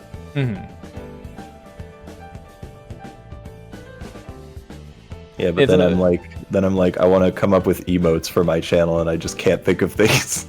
Yeah, I have a combination of that and a I want to. On the other hand, Teber's also run into this problem since he started freaking actually making his own emotes sometimes. On the other hand, I have to fucking work on them then. I have all these other projects that I want to work on instead of, spending however long to make me write on a piece of paper and then nod my head. Yeah. Well, the addition of all the animated emote slots, like, it was already kind of hard to fill regular emotes, and then with the addition of animated ones, it's like, there's no way I can keep up with this. Oh yeah, 60 fucking emote slots. Yeah, 60 for, like, Baru. Totless freaking posted, and she just copy and pasted, like, one emote into, like, every one of the slots, aside from, like, the ones that were covered by other emotes. Yeah, I knew someone, they, like, had an animated emote, had them all separated into separate images, and then just used all of those images as emotes. Just because they didn't know what to do with the slots. I know that Mural did a similar thing, having separated the pop into closed mouth, open mouth. Yeah, that'll do it. Yeah, I've just been trying to think of ideas, and, like, I've noted things down for years at this point, and just, like, anytime I look at the list, I'm like, yeah, but none of these I'm really interested in. Yeah, or you wind up with, like, yeah, but how do I, like, put that into a small emote and make it, like, actually stand out? Yeah. And then it's like, do I want to spend money on this when, like, will people even want it? Do I even want it? Or, like, oh, it's an in-joke for the group, and it's like, yeah, but, like, do I want to do that and take up another emote slot for it? Or, like, or some of the other things where I've, like, just turned them into follower emotes, because it's like, I don't think that it's worth an emote slot. Yeah, at this point, I genuinely love to actually have just, like, in-jokes that I use as emotes. Like, I've been trying to even think of those, and I have, like, one. So I'm like, what other in-jokes are there that can work for this?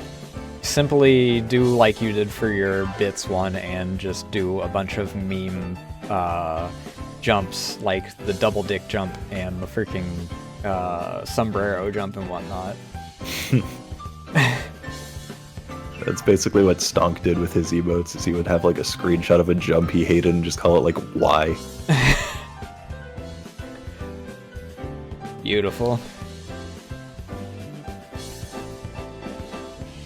So, like, how did, like, bringing up Stonk, and that was a question I had earlier with the YouTube group.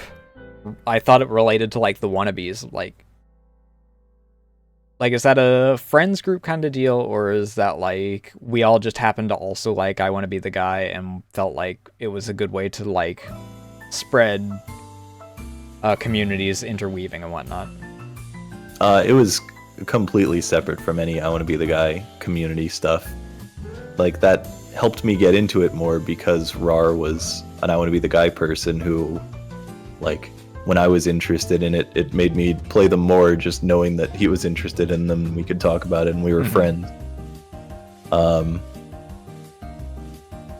But yeah, outside of that, it was just kind of like, we would play other things together, like a game called Bloody Trapland, some platformer about cats.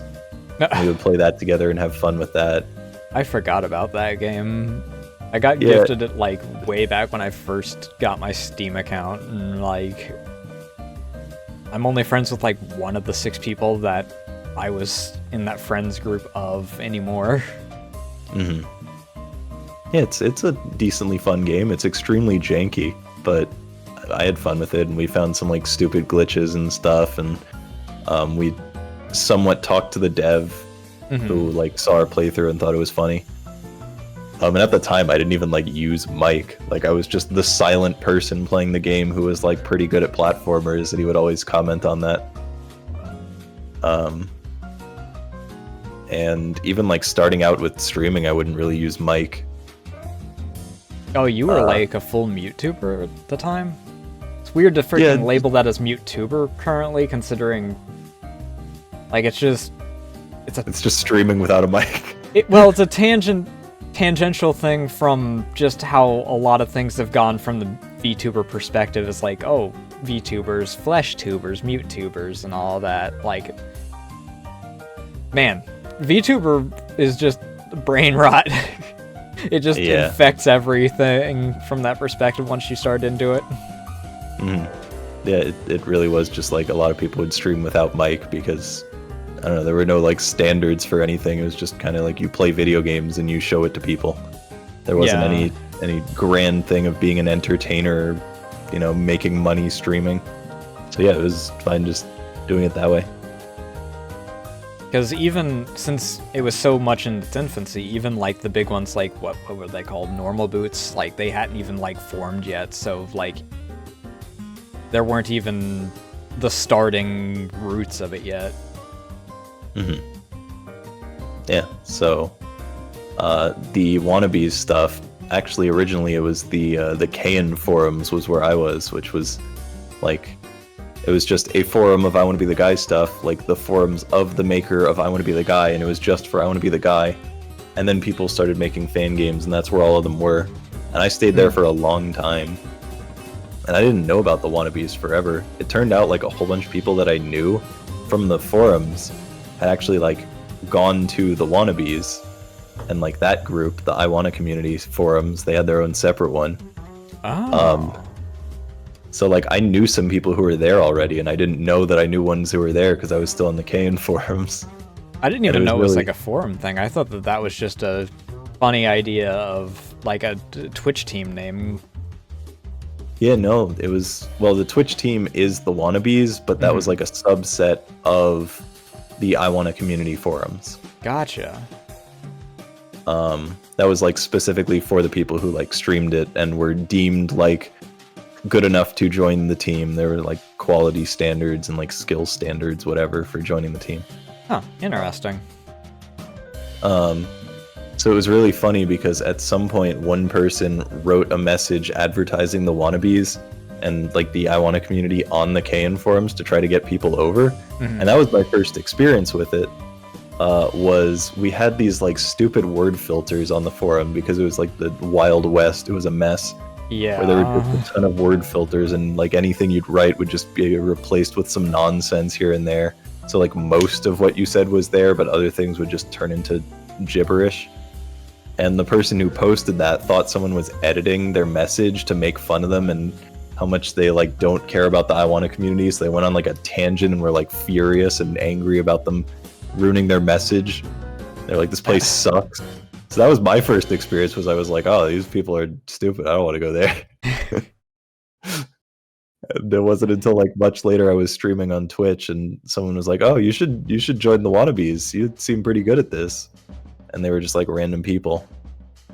The beauty of Wild West Internet leading to a lot of unintentional, freaking miscommunication, as opposed to now where it's intentional miscommunication in order to make the other guy look like an idiot.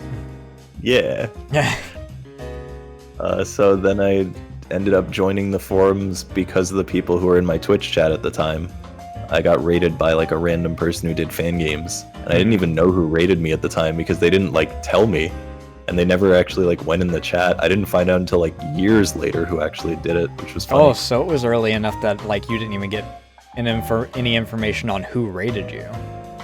Yeah, well, raiding at the time, there wasn't a command for it. There wasn't like hosting or raiding or any of that stuff. It was just kind of like you would say, go to this channel. And then you would link the channel and people would go. And then a raid was just, there wasn't like a raid command. It was just people would go and raid with a message. Yeah, I gotcha. So Before yeah, even the there. gray area of we don't want to name our raids because of the infamous hate raids that go on. Mm-hmm. So I joined the forums, and hi, Hobie. Hi, Hobie. So I joined the forums because of that, and then it was like I applied to the wannabes because they said I should, and it seemed like I fit the criteria. And a whole bunch of people who were like in the wannabes at the time were like, "Oh yeah, get him in. I know this person from the Cave forums. Like this person's really cool. I've known them for a long time." Nepotism So, yeah, that for once wasn't putting someone in there just because you were friends. Yep. So then I joined, and made me play them even more because I was now in like a team of people who played them and made more friends and stuff.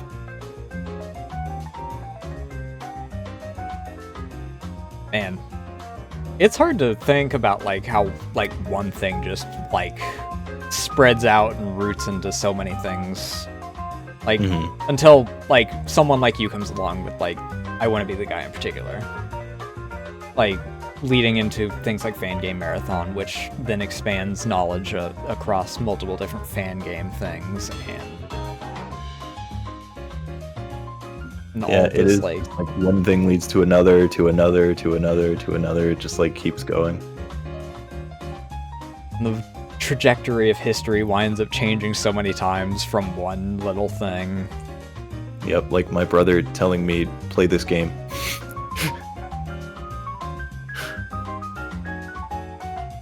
Catbag winding up becoming a marker of streaming in general for certain communities and whatnot. Yeah, kind of wacky. Though, speaking of, aside from obviously family, because obviously your family knows, but like, do other people IRL know about like the streaming / VTubing stuff? I have some friends like throughout school who knew I streamed and would watch me. There's actually one person. It's kind of interesting. They were someone who I was friends with like from middle school, and like they kind of knew I streamed and they knew me and they knew the name Wolsk. But I was a mod in Cherno's stream, and I would like talk there sometimes, and they saw me once and were like, "I recognize that name." So like I hadn't talked to the person in like many years, like since really like middle school. But they saw me in Cherno's stream and were like, "I know that person," and they like followed me and they were like, "Hey, yeah, I'm Matt." It's like just to confirm, what's your last name?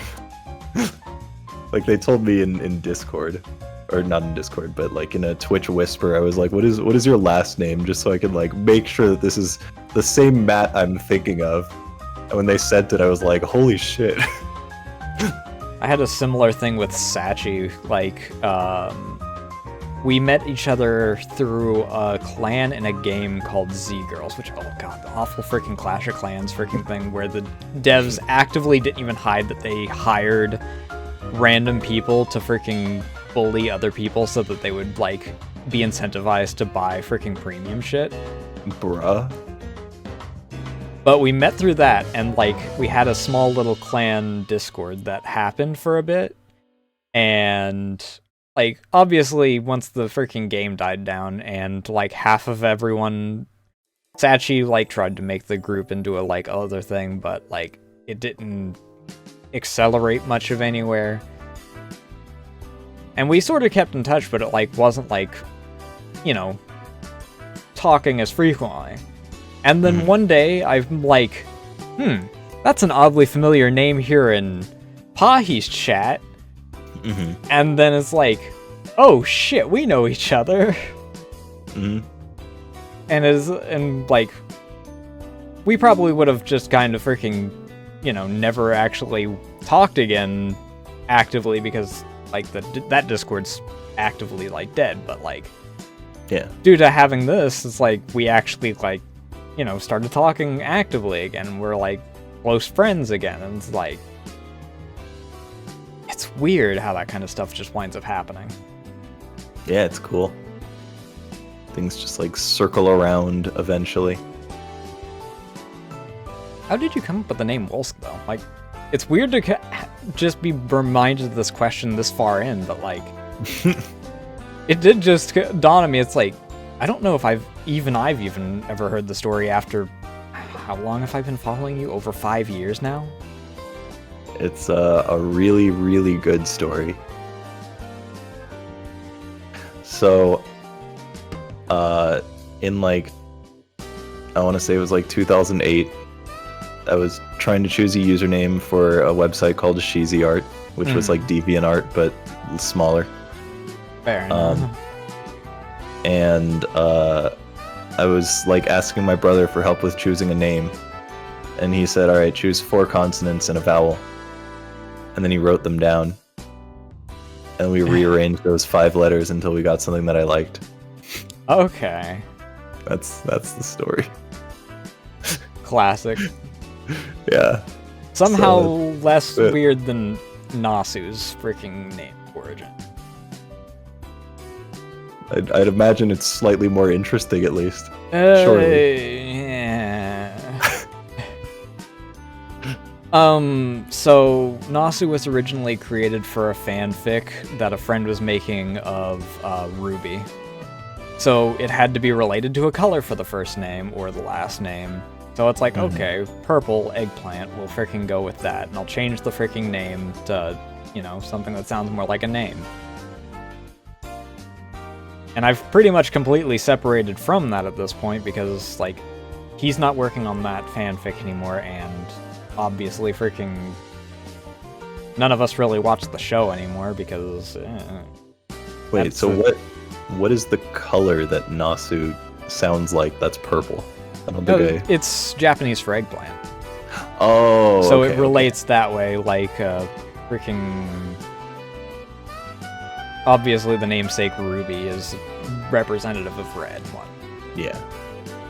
Yeah, I thought there was like a word in English that was like Nasu is like similar to, that is a purple shade, because there are like so many different weird names for colors. I mean, like, eggplant is its own shade for... Because of course it is. Yeah.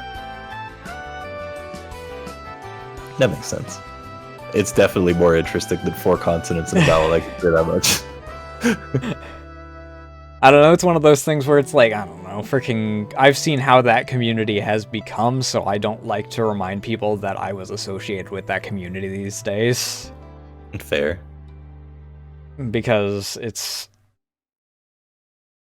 is in one of those regions of, we are going to be intentionally obtuse in order to make you look bad. Because it's like, oh, you have a genuine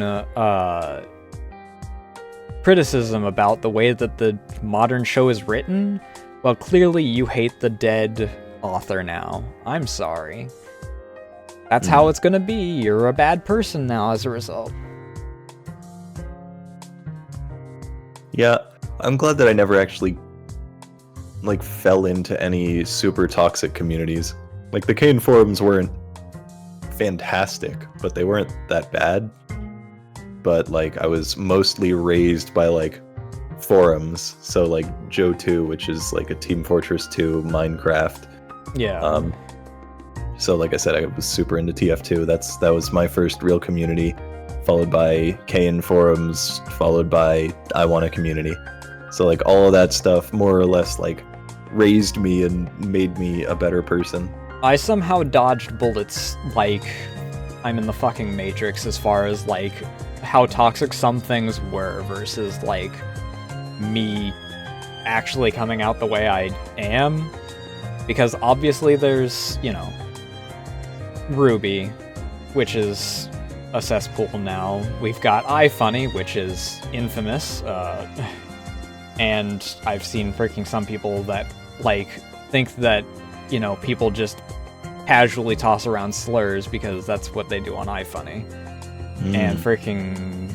I dodged the bullet on that. There's several chat rooms that freaking have gone around that, like, people will think that, like, just randomly soliciting people for freaking sexual stuff is freaking, you know, what normal people do. Freaking avoided that, and freaking... I don't know how the heck I'm a freaking master of dodging bullets as far as, like, getting influenced by this shit, but... Yeah, things definitely could have turned out differently. Xbox 360, Call of Duty lobbies? Yep. Like, holy shit.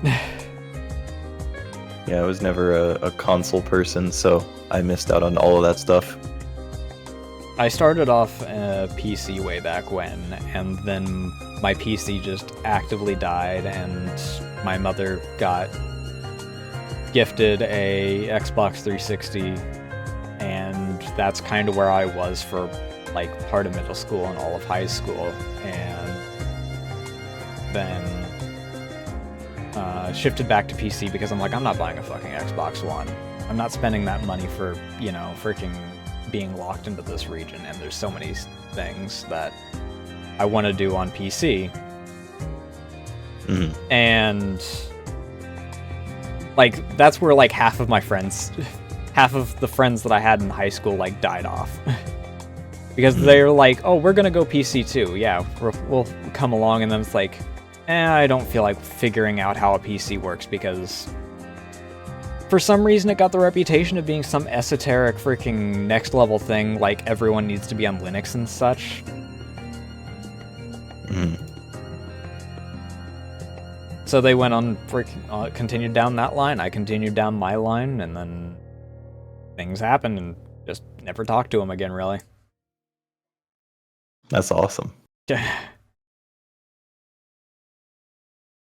I mean, I guess it kind of works out, because as I mentioned to Kraka way back when we were also talking about the same thing a few episodes back, I live in the middle of nowhere in a pretty conservative, very religious area, so obviously, you know, the kinds of people that they wound up growing up into are not the kinds of people that, you know, would agree with my life choices or the friends that I have now. Yeah, I've never lived in a place like that, thankfully, but I certainly know about them. Yeah, I mean, to take a tip from another Ohioan, this time a raccoon, you know, it's fine as long as you don't leave your house unless you're leaving the state. Yeah.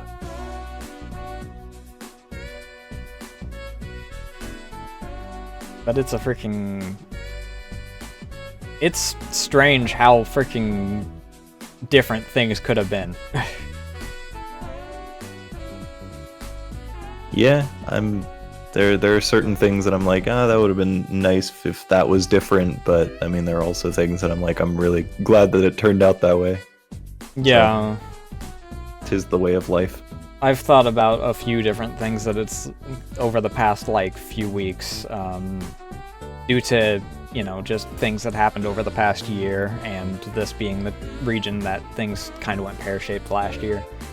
But it's like, man, there's a list of things that I kind of wish, like, didn't happen, and it's like, yeah, but if those didn't happen, then things would have changed in different ways.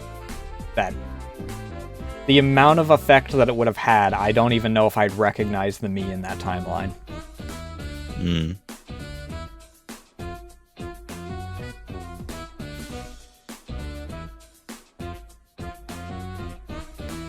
I mean, there's like a few different things that that would have been nice to change, but who knows? That might have freaking led to a different thing that, you know, I don't think I could look that other me in the eye. The butterfly effect. Yep. Yeah, you never know. It's always nice to say, this thing would have been nice if it didn't happen, but it's impossible to know what things actually would have been like if it had changed, so. Yeah.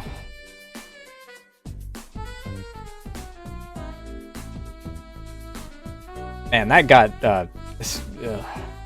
strangely deep from man, funny, goofy game, and how'd you come up with the name that you have now?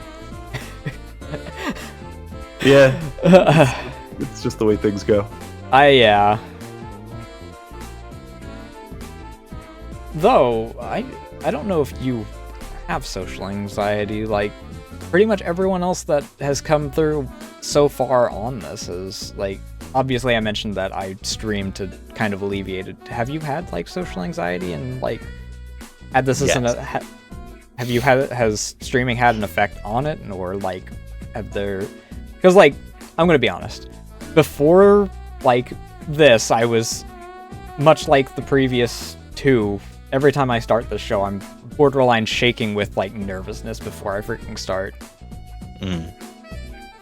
But, like, have you... He sure is. In some ways, I'd say streaming made me have more social anxiety, and in other ways, I feel like it gave me less. Like, I feel like just the existence of being someone who does streaming, someone who does VTubing, someone who hasn't done a lot outside of streaming, it feels like. Like, I don't have much to talk about with most people. Which gives me social anxiety in that regard. Like, I'm not gonna, like, go to a party or a bar and start talking about streaming. And, like, I don't know, whenever I come across new people, I don't really want to talk to them. But that being said, I'm very good at talking to people that I know and friends, and I've gotten, like, used to organizing collabs. Like, I'm doing, like, 4 this week. Yeah. So, like I said, in some ways it's made it better, in some ways it's made it worse. So I feel like I definitely do have social anxiety, but it depends on who I'm with and what I'm doing. Yeah, I get that. Like, it's the social anxiety of what do I talk about with these people more than it is the I don't know how to talk to people in general kind of deal. Like, you go to a standard party or something like that, and it's like, oh, I'm, like... Yeah, you are, Obi. Like, I guess that, like, using Kraka's meeting Awu's parents recently as an example, she was afraid of, like, what she was going to have to talk about. Like, even though she has, like, a standard job in, like, medical. Yeah. Like, you can, some people have, like, that kind of smokescreen that they can kind of do, like, where you don't have to have that awkward conversation of, oh, I'm an online entertainer, I put on a anime character mask, like, 3 times a week in order to play video games and people watch me. Yeah. The amount of times I'll, like, mention I do streaming and they're like, what's that? Or if they don't say what's that, they're like, oh, what do you play? Because they've heard about, you know, like, Fortnite stuff. And then I have to be like, God, I really can't properly explain what I play. Like, it's not gonna make any sense to you. I'm like, you know Mario? And they're like, I think I've heard of him. And I'm like, all right, Yeah. is it gonna work out then? Like, you have, like, a niche thing that, like, only a few people know about, like, my godfather. I luckily have a little bit of, like, overlap in his stuff because he knows stuff like Doom and Quake and whatnot, like arena shooters, and it's like, yeah, I can share a few of the things that I do with that, like Serious Sam and whatnot, and it's like, but if I were to try and, like, talk about RimWorld or something with him in particular, he'd be like, I have no idea what the fuck you're talking about. Yeah. But then every so often I'll find some, like, new person, like, I don't know, say I am at a party and there's just someone who I'm like, oh, I do streaming, and they're like, oh, what games? And I say it's, like, some extremely niche stuff, and they get, like, really interested in it, and then I can, like, talk about it, and it's like, okay, well, I'm good with talking to a person like this, even though I don't know them, because they're interested in it, and we have something to actually talk about. So it's like, the social anxiety is weird. It's things into perspective. Yeah, I think about, there was, like, a tweet that I saw where someone, like, showed a picture of a like a cartoon cow or something, and they said the person just said "aw" when they saw it, as opposed to something like "look at that dumb fucking idiot, stupid ass cow." They like were caught off guard by the just saying "aw." Or like you send an image of like some show or something. Like I'll show something to my uncle and he'll be like, "Oh, that's kind of cool." Not something like fucking. I'm not even gonna freaking try and produce a sentence, but like freaking knowing Sarah and Teber, like 5 miles of Zoomer freaking slang. Yeah. Whether intentional or like just to shitpost about it. Mm-hmm. Yeah, it is sometimes hard to converse with normal people, knowing that you don't have that much to talk about. I'm not gonna be like, "Yo, did you see the new big game? How about that weather?" like what? I feel like that's what most people just talk about. And boy, I don't care. Yeah, like the sword group that I used to be with, like when we go to those shows, because we're still like active friends with them, we'll go there and it's like, okay, so where I can talk to like Grace about, you know, the art angle of stuff, it's like, how do I talk about what kind of entertainment I do with these people?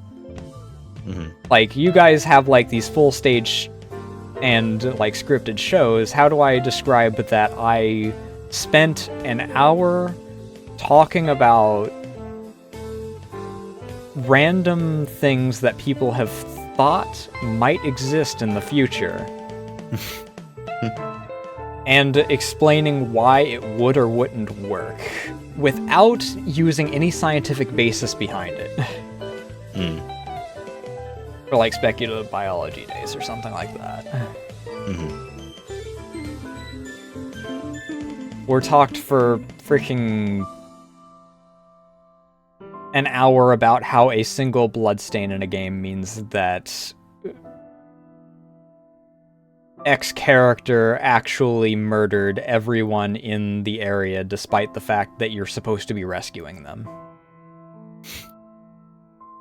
That's why I hate Dark Souls lore, God. Oh, I've been down an Elden Ring and Dark Souls, not lore rabbit hole exactly, but like speculation rabbit hole. Because I mean, speculation and lore, I feel like it just goes hand in hand for everyone, because they're like, no, this is the truth behind it. Yeah, but like someone posted, and I think it was Murals, a video by like Zuli the Witch, and like I've been watching a lot of her stuff and whatnot, and it just has consumed so much of my time because she doesn't talk during it, and you have to read basically all the freaking stuff that is going on. Luckily, they're very short videos normally, but I wouldn't even want to listen to someone talk about it. I can't handle reading someone about it. Teber freaking was watching a Vadi video thing last night, and I'm like, well, it's background noise, I guess. That's about it. But I don't know. It's one of those things where it's interesting in the weird ways that people find stuff out about certain stuff, and like seeing the behind the scenes stuff due to it being like hacking and whatnot. Yeah. But good lord, there's no way in hell that I could watch a freaking 2-hour video about how a single piece of stone means that the ancient dragons actually owned a piece of land underground, and how they were using it as a staging area to freaking try and take over the rest of the land in the middle of the whatever the Elden Ring version of the Great Schism was. You know, if all of this is something that has actually been said, I wouldn't even know. I pulled like 90% of that out of my ass, aside from the fact that there was a Great Schism. See, That's the thing, is I thought it was all pulled out of your ass until you said that part at the end. And I was like, wait, does this mean something? And I genuinely would have no idea how to tell the difference, because it all just sounds like that to me. Yeah, it's like the stone part where people like will find stones in random areas that are like collectibles. That exists, and it's led to videos about the dragons. And then the Great Schism thing exists where like all the kids were trying to kill each other off to become the new freaking Elden Lord. Those are the only parts of that exist. And they aren't even related, as far as I know. There's probably a video that tries to relate them, but to the best of my knowledge, it doesn't.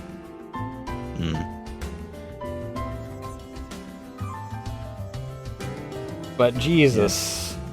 I love the games, but trying to freaking piece things together is not my strong suit. The only game I've ever really watched lore on was Hollow Knight, and even then, for me, it's like I don't remember like 90% of what they say.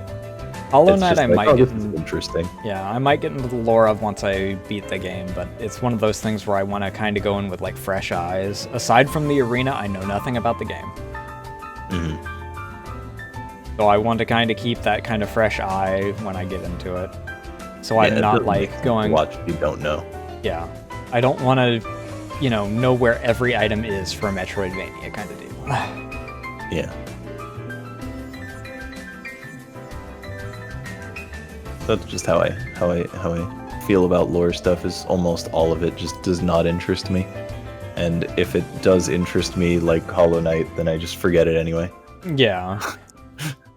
I have a bunch of useless knowledge for like certain things, and they're doubly useless in things like Star Wars, where the lore got completely dumpstered, and fuck if I know what the new lore is.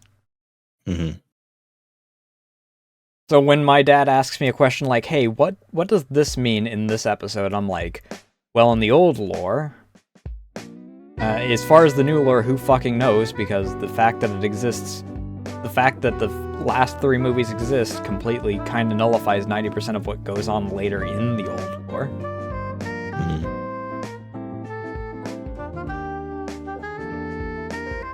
But freaking lore is a dangerous rabbit hole to go down. If you have like any semblance of freaking interest in it. Yeah.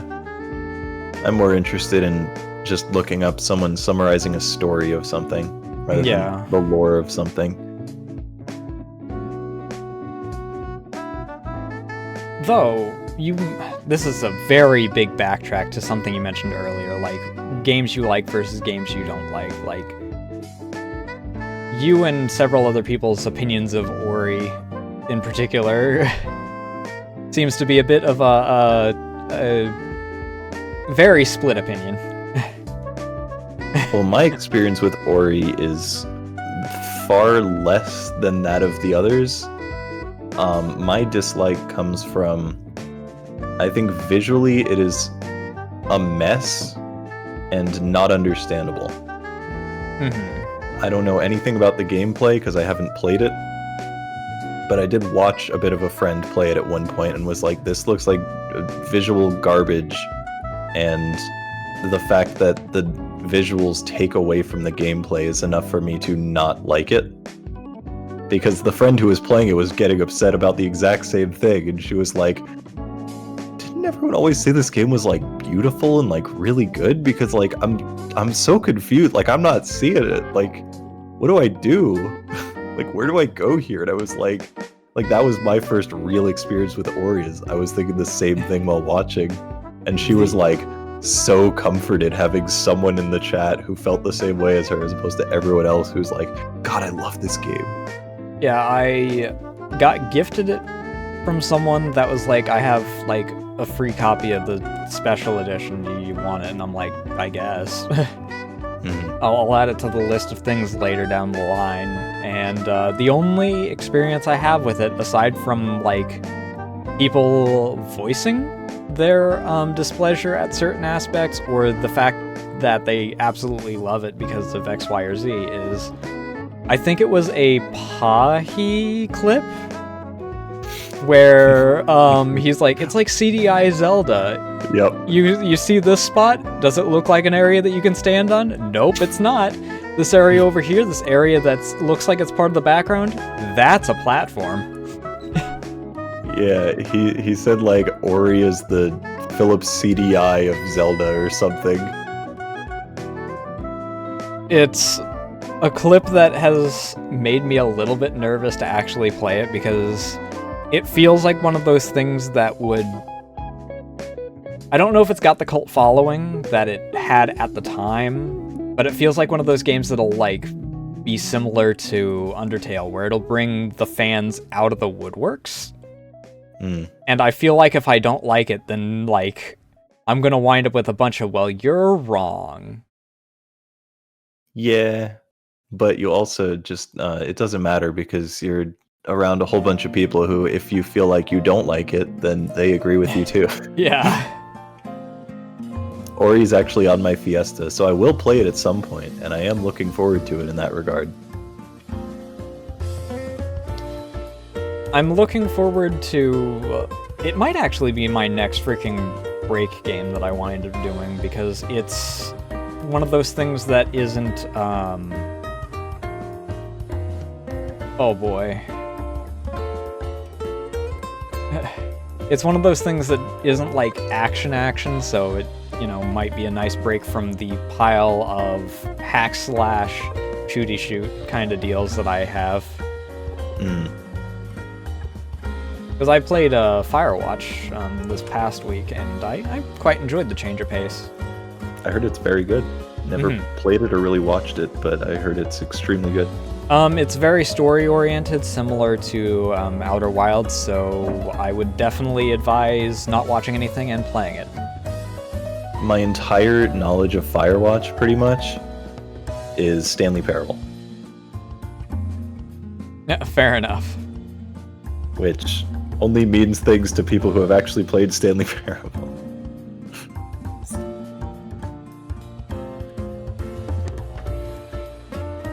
But I really enjoyed Firewatch, but yeah, if you have it, then play it rather than watch something on it, because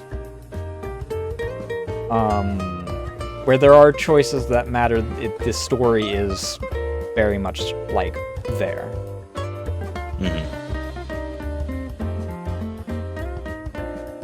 So you'll wind up like, that's why I try and avoid, no matter how much I like the person, I try and avoid Outer Wilds streams, because it's like, I don't want this spoiled. I have a single spot in it that's sort of spoiled because I didn't realize what it was when I first saw it, and then Mark told me like 2 days later what it was and that I shouldn't watch streams of it. Luckily, every time I've caught it, it's been in the exact same spot. And it's not a story beat, so... I haven't had it really spoiled. I don't think I own the game yet, so it's kind of just been I'll just steer clear of it. Similar to Ace Attorney and Persona, where people are like, I'm going to get it for you, and you are going to play it, and it's like, well, I might as well freaking avoid watching anyone play it then. Because, you know, kind of need to freaking... It seems like one of those things you need to go into it blind so you don't have the influence of the others in order to go into something in particular. Or have a biased thought on it. Yeah.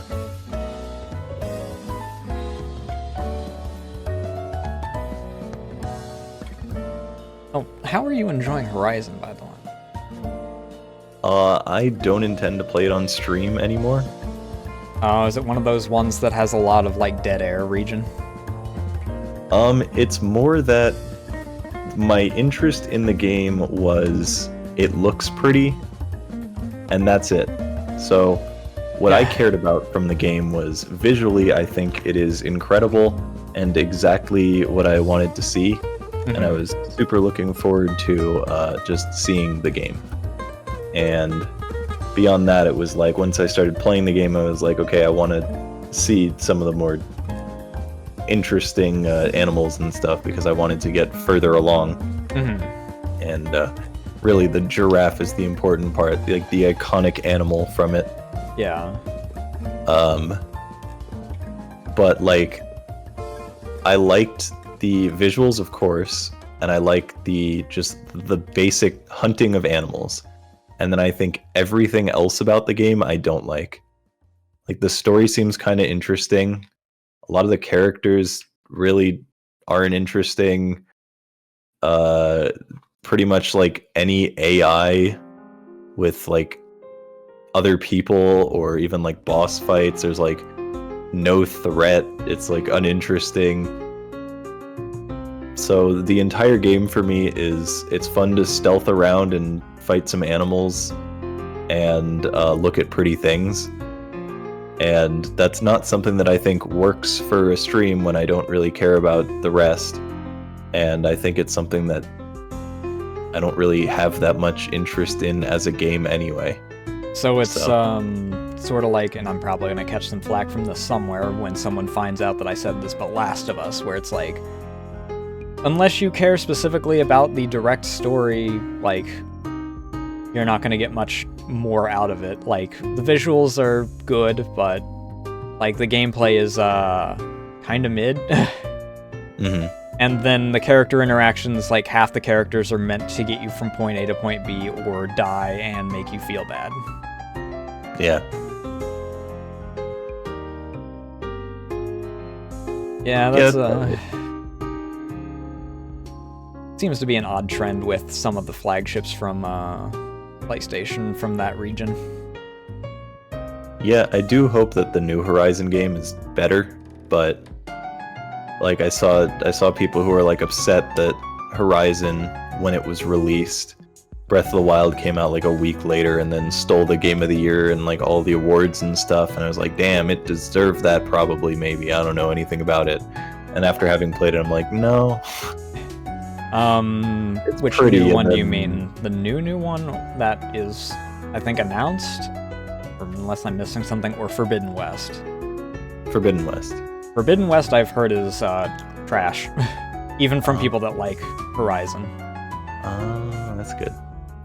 Much like standard Horizon, animal designs are interesting, but the story falls very flat. And, but it's like not great.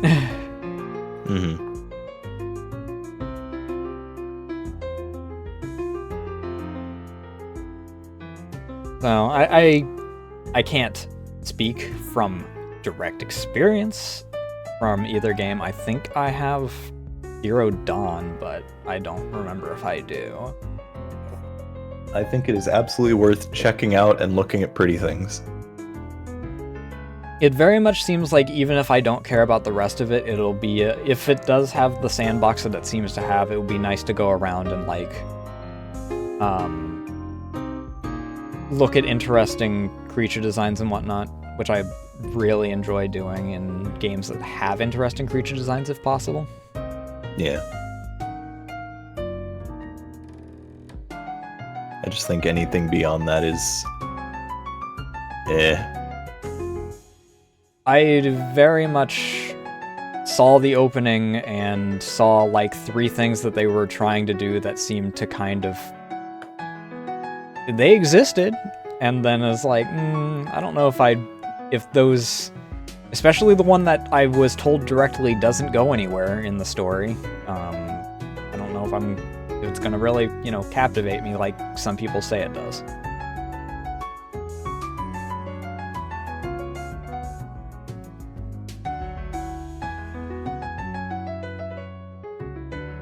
Though,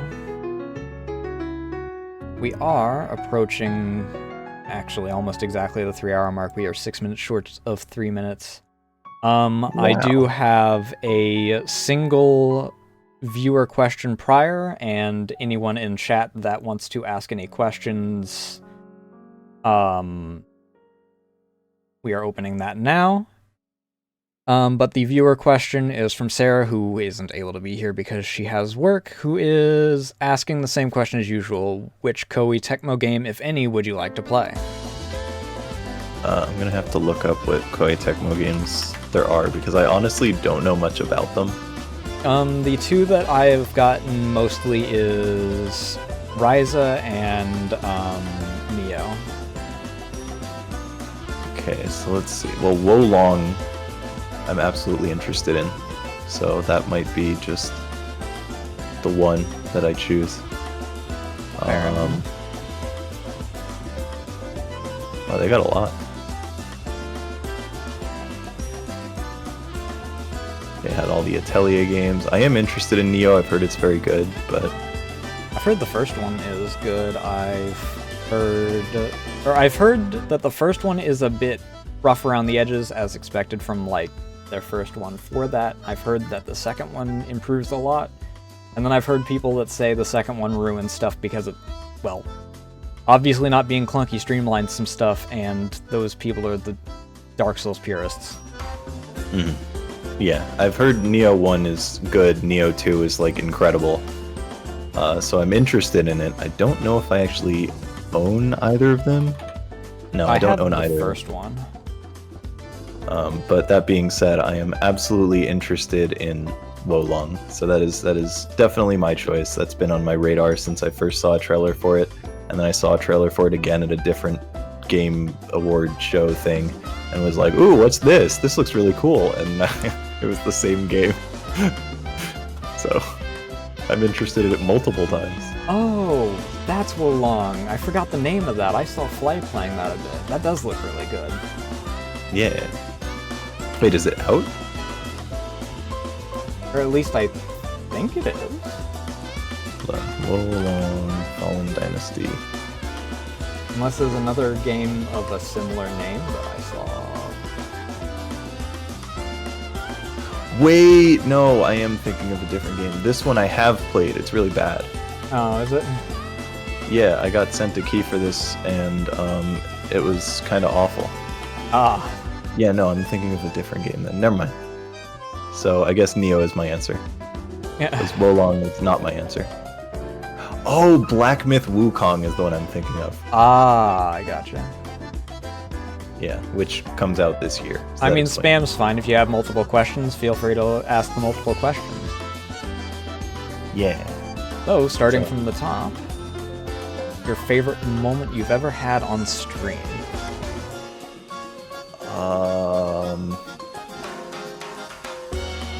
Ooh, that's a tough one.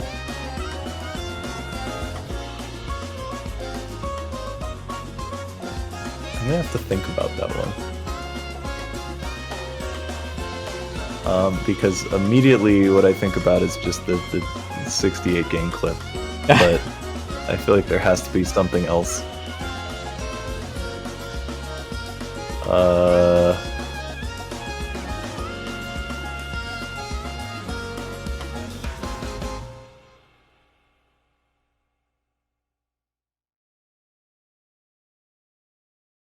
Yeah, nothing immediately comes to mind as something like other than that.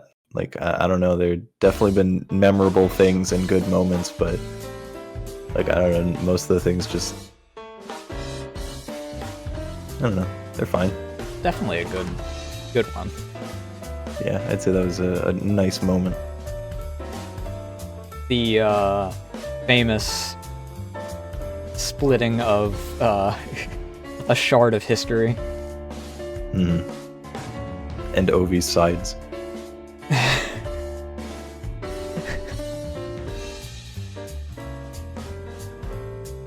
That might also flow into the second one. I don't know if you have a different answer for that one, but what is your favorite community meme? I don't see that's the thing is, God, if I could think of community memes, I would be so thrilled about having something to make as an emote. 60 emote slots. Yeah. Like, I don't know, I mean, I like people getting really into Twixes and really hating on ketchup. Those are big to me. The ketchup one is a pretty major one. Yeah. It's just it's important. It's an important part of me. It's been a minute since the ketchup was mentioned. Oh, I mention it all the time. I actually was thinking when I was talking about like emotes to make, I actually had in mind specifically an emote of a ketchup bottle being thrown in a trash can. That actually is, strangely enough, not the first time that I've heard that kind of thing being made into a meme and an emote. Though it was peanut butter for the other one. Which, due to the nature of the reason that became a meme, I'm not going to actually go any further into detail on that one. Understandable. Well, hey Conkles, how you doing tonight? Hello, Clonkles. If you have any questions for Wolsk, we are opening viewer questions currently. So Ovi's next question is, what is the best opportunity streaming has brought you? I think that's got to be the freelance stuff. The fact that I can actually build up a portfolio because of the fan game marathon stuff. Like, streaming got me to fan game marathon, which got me to freelance work. And having some consistency and a way to stretch creative abilities and make things that are fun while also making money from it without the stress of streaming. Mm-hmm. I had a feeling it was going to at least be somewhat related to that, because that does seem to have actually done quite a bit. Especially in the security department. Yeah.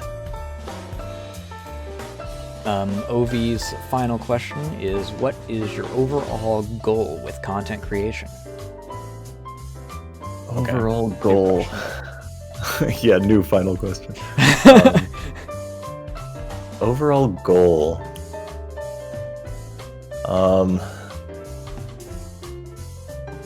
That's a really good question. Because, I mean, there are always like short-term goals, like it would be nice to reach 10,000 followers, it would be nice to apply to the Partner Plus program, whatever. Mm-hmm. But I guess overall goal is really just a way to keep up with people online and share the games that I enjoy with people who may not know about them, and keep a community alive to some degree, while also being able to do what I enjoy.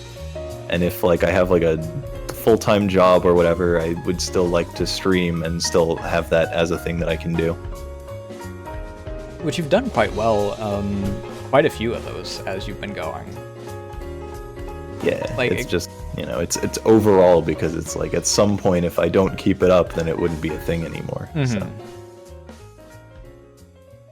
Like, well, obviously if you just dropped off the face of the earth and stopped streaming, and Fan Game Marathon just kind of, you know, dropped along with it, it would have quite a bit of a ripple effect, considering the amount of, you know, circles that it has reached. Yeah. Plus, at this point, I know that there are people on the tech crew who would actually be willing to just continue on Fan Game Marathon even without me. Because, I mean, like, my skills and my knowledge of it have transferred to other people who are also keeping it alive and love what it is. And the tech crew always, like, has some new people every year. Nice. So, yeah, it's just... it's come very far and gotten very, like, self-sustaining, and the people who are part of it are very passionate about it. So yeah, even without me, I'm sure it would keep going. Mm-hmm. Conkle's question is sphere ? Yeah.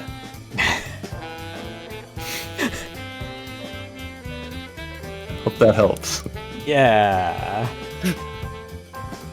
And Ovi's, at the time of reading, final question, favorite Ovi moment in all caps, ? With several of, I don't know what face that is. It's a woozy face, I think. Yeah, woozy. I mean, we just went through the 68 gig clip was one of my favorite moments. It is a very iconic moment that actually freaking, you know, it's split us down a timeline. Well, my favorite OV moment is something that wasn't on stream and will only make sense to her, but it's the One for the Road, which was when she was playing Black Mesa. That's an important moment.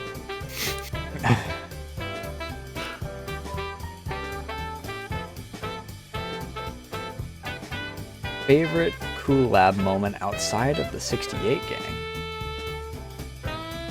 Ooh. The bomb under your seat will detonate if you answer wrong. I have to start by thinking about all the games I've done collabs for, which there's a lot.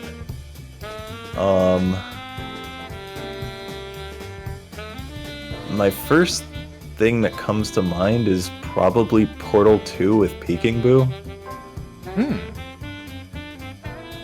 I'm trying to think if there's anything that would top that for me. No,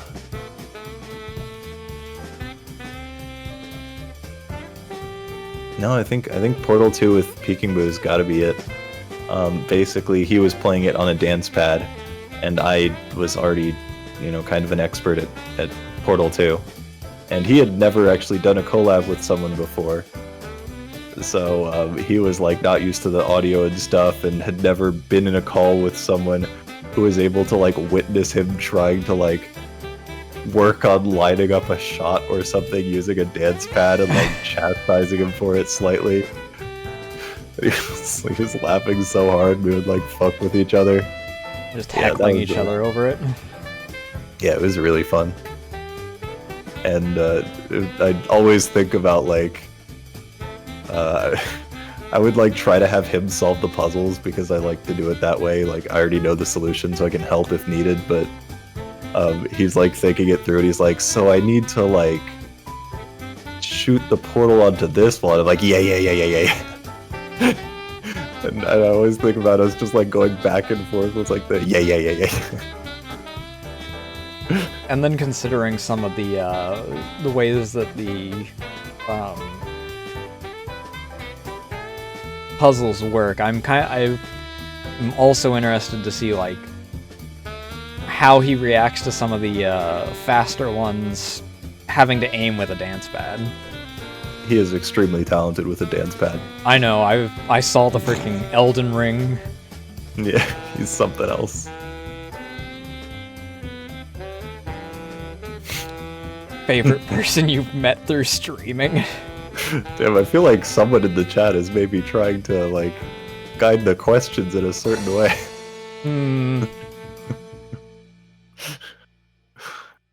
Yeah, Ovi is my favorite person I've met streaming for sure. Yeah, she's something else. The tadpoles. Tadpoles? Yeah, Swoots said that they looked like tadpoles at one point, so since he has the ones where the emotes fall, I'll freaking do a woe tadpoles upon ye and then spam those so that they just rain upon them. I can kind of see it.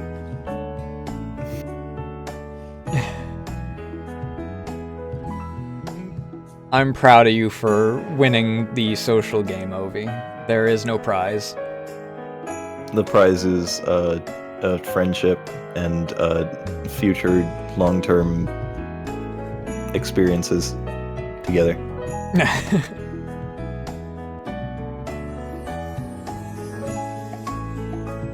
You weren't based at all. We know, Obi. We've seen the little alignment chart.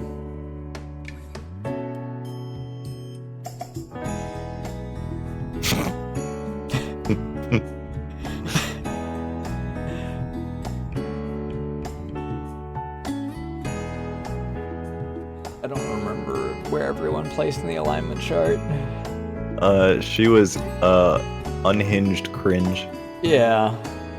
I remember that she spent a not insignificant time editing it. It's really funny because I was in a call with her at the time, And then when I saw that like posted, I started like laughing my ass off in the call. And she was like, "What?" Because it was like we both got tagged. And I was like, "You'll see." She's like, "What?" I was like, "Don't worry, you'll see." And a bit later, she just started screaming. Proudest gaming moment on stream. Not worded specifically like that. Yeah, that hasn't been covered.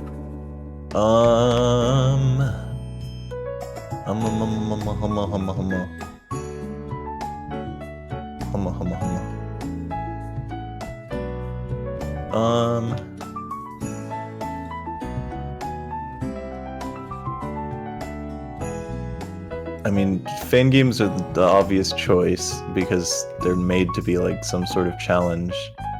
I'm just wondering if there's any other game I played that had like a proud moment. But I don't think there's anything that had anywhere near that kind of moment. No, I mean the answer for me probably has to be I want to be the Oasis, which is like by far the hardest fan game I've beaten. And it didn't even take me that long relatively. But it was like I quit it years prior because I was like, there's no way I would ever beat this, and I hard committed to beating it as my 2000th clear. So not only was it like a crazy one to try to beat, it was also like a huge milestone, and yeah, it was really satisfying. Nice. Yeah. The gap in skill just showing through. Yeah, it's really nice to feel the improvement. Though, let's see, any other questions last minute? If you could, would you?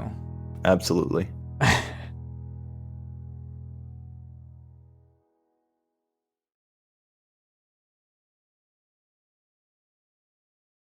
Alright, we will leave it for a couple more seconds. Since we're going to be closing it on an ad, and if I'm going to end, I would like to not freaking have a random ad break just before I'm headed off. I'm still trying to think if there's any other stream moment that would maybe top, but hold on, I'm going to briefly look at my like top clips and see if I could get something from there. Fair enough. Uncles with the cat bag question mark. Yes.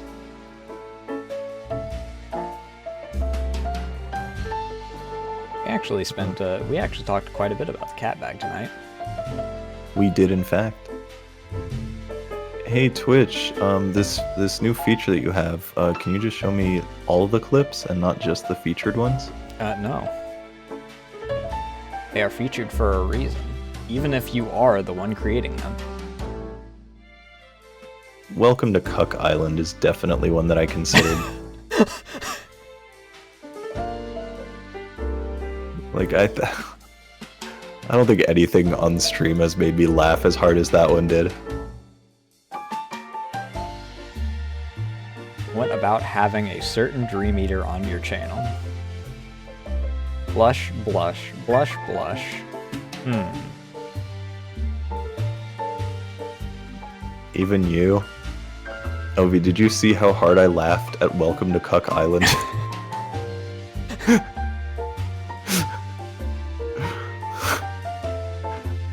You've made me laugh, but that one like winded me. True art. Yeah, that might just be my favorite moment. How cool is Ovi on a scale of 1 to 68?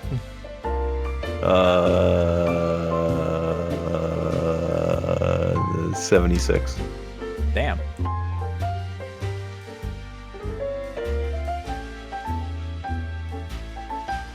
Oh wait, maybe my biggest gaming accomplishment was 100% in Galgun Double Peace.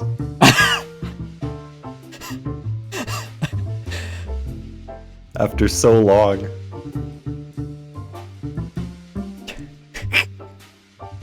I put more time into that than like any fan game. I was waiting for the reaction to that because I knew that was targeted. It was only slightly targeted because it's also not incorrect. I worked hard on that one. It didn't have like the same pop off as beating Noasis, but it was like a slow pop off of like 7 years. Damn. I think it was started in like 2016 and finished in 2023, so it might have actually been like 7 years.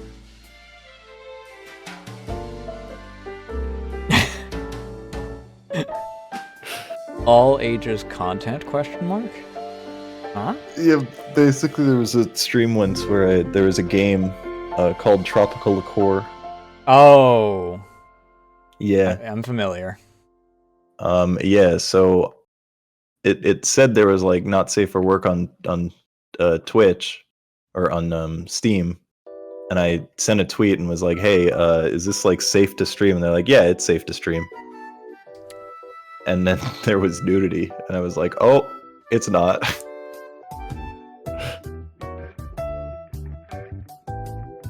Yep. Yeah. Yeah. Man, they really need to double check their stuff before they say that. They checked it well enough to know that it's a game that could physically be played on Twitch. You know what? Fair enough. Ovi, put the tomatoes away. Unless you're gonna make a nice pasta sauce, a marinara sauce. Lots of butter.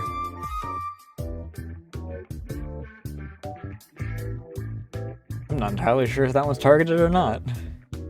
No, I'm hungry. Oh, fair enough. Enjoy the salsa. Yeah, or else.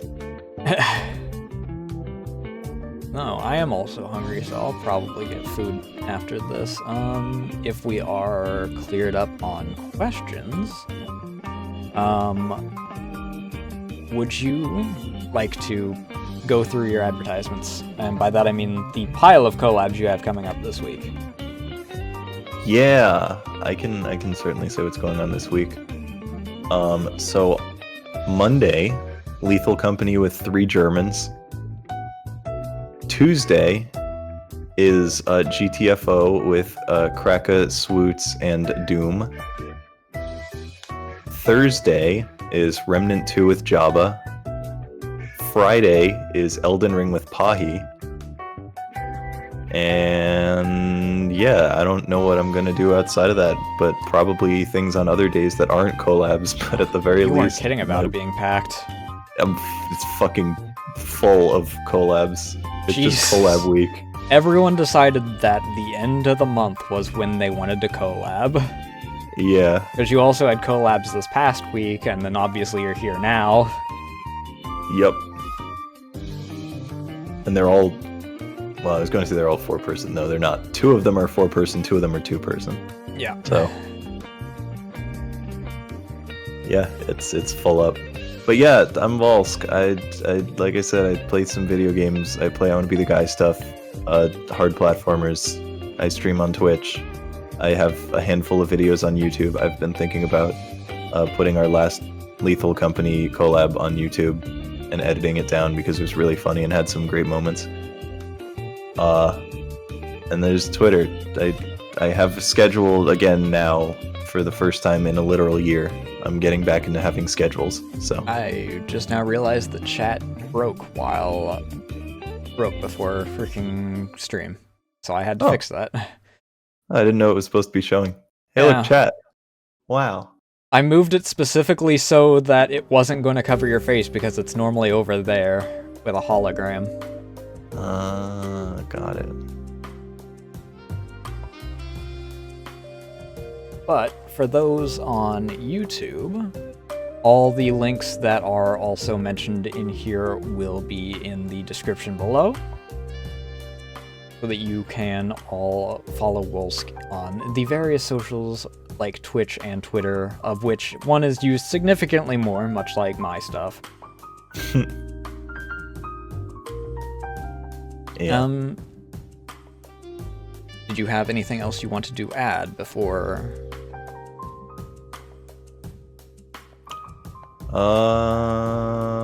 Everyone play Lies of P. Yeah, there you go. I've heard very good things. My game of the year that didn't win game of the year. It deserves it.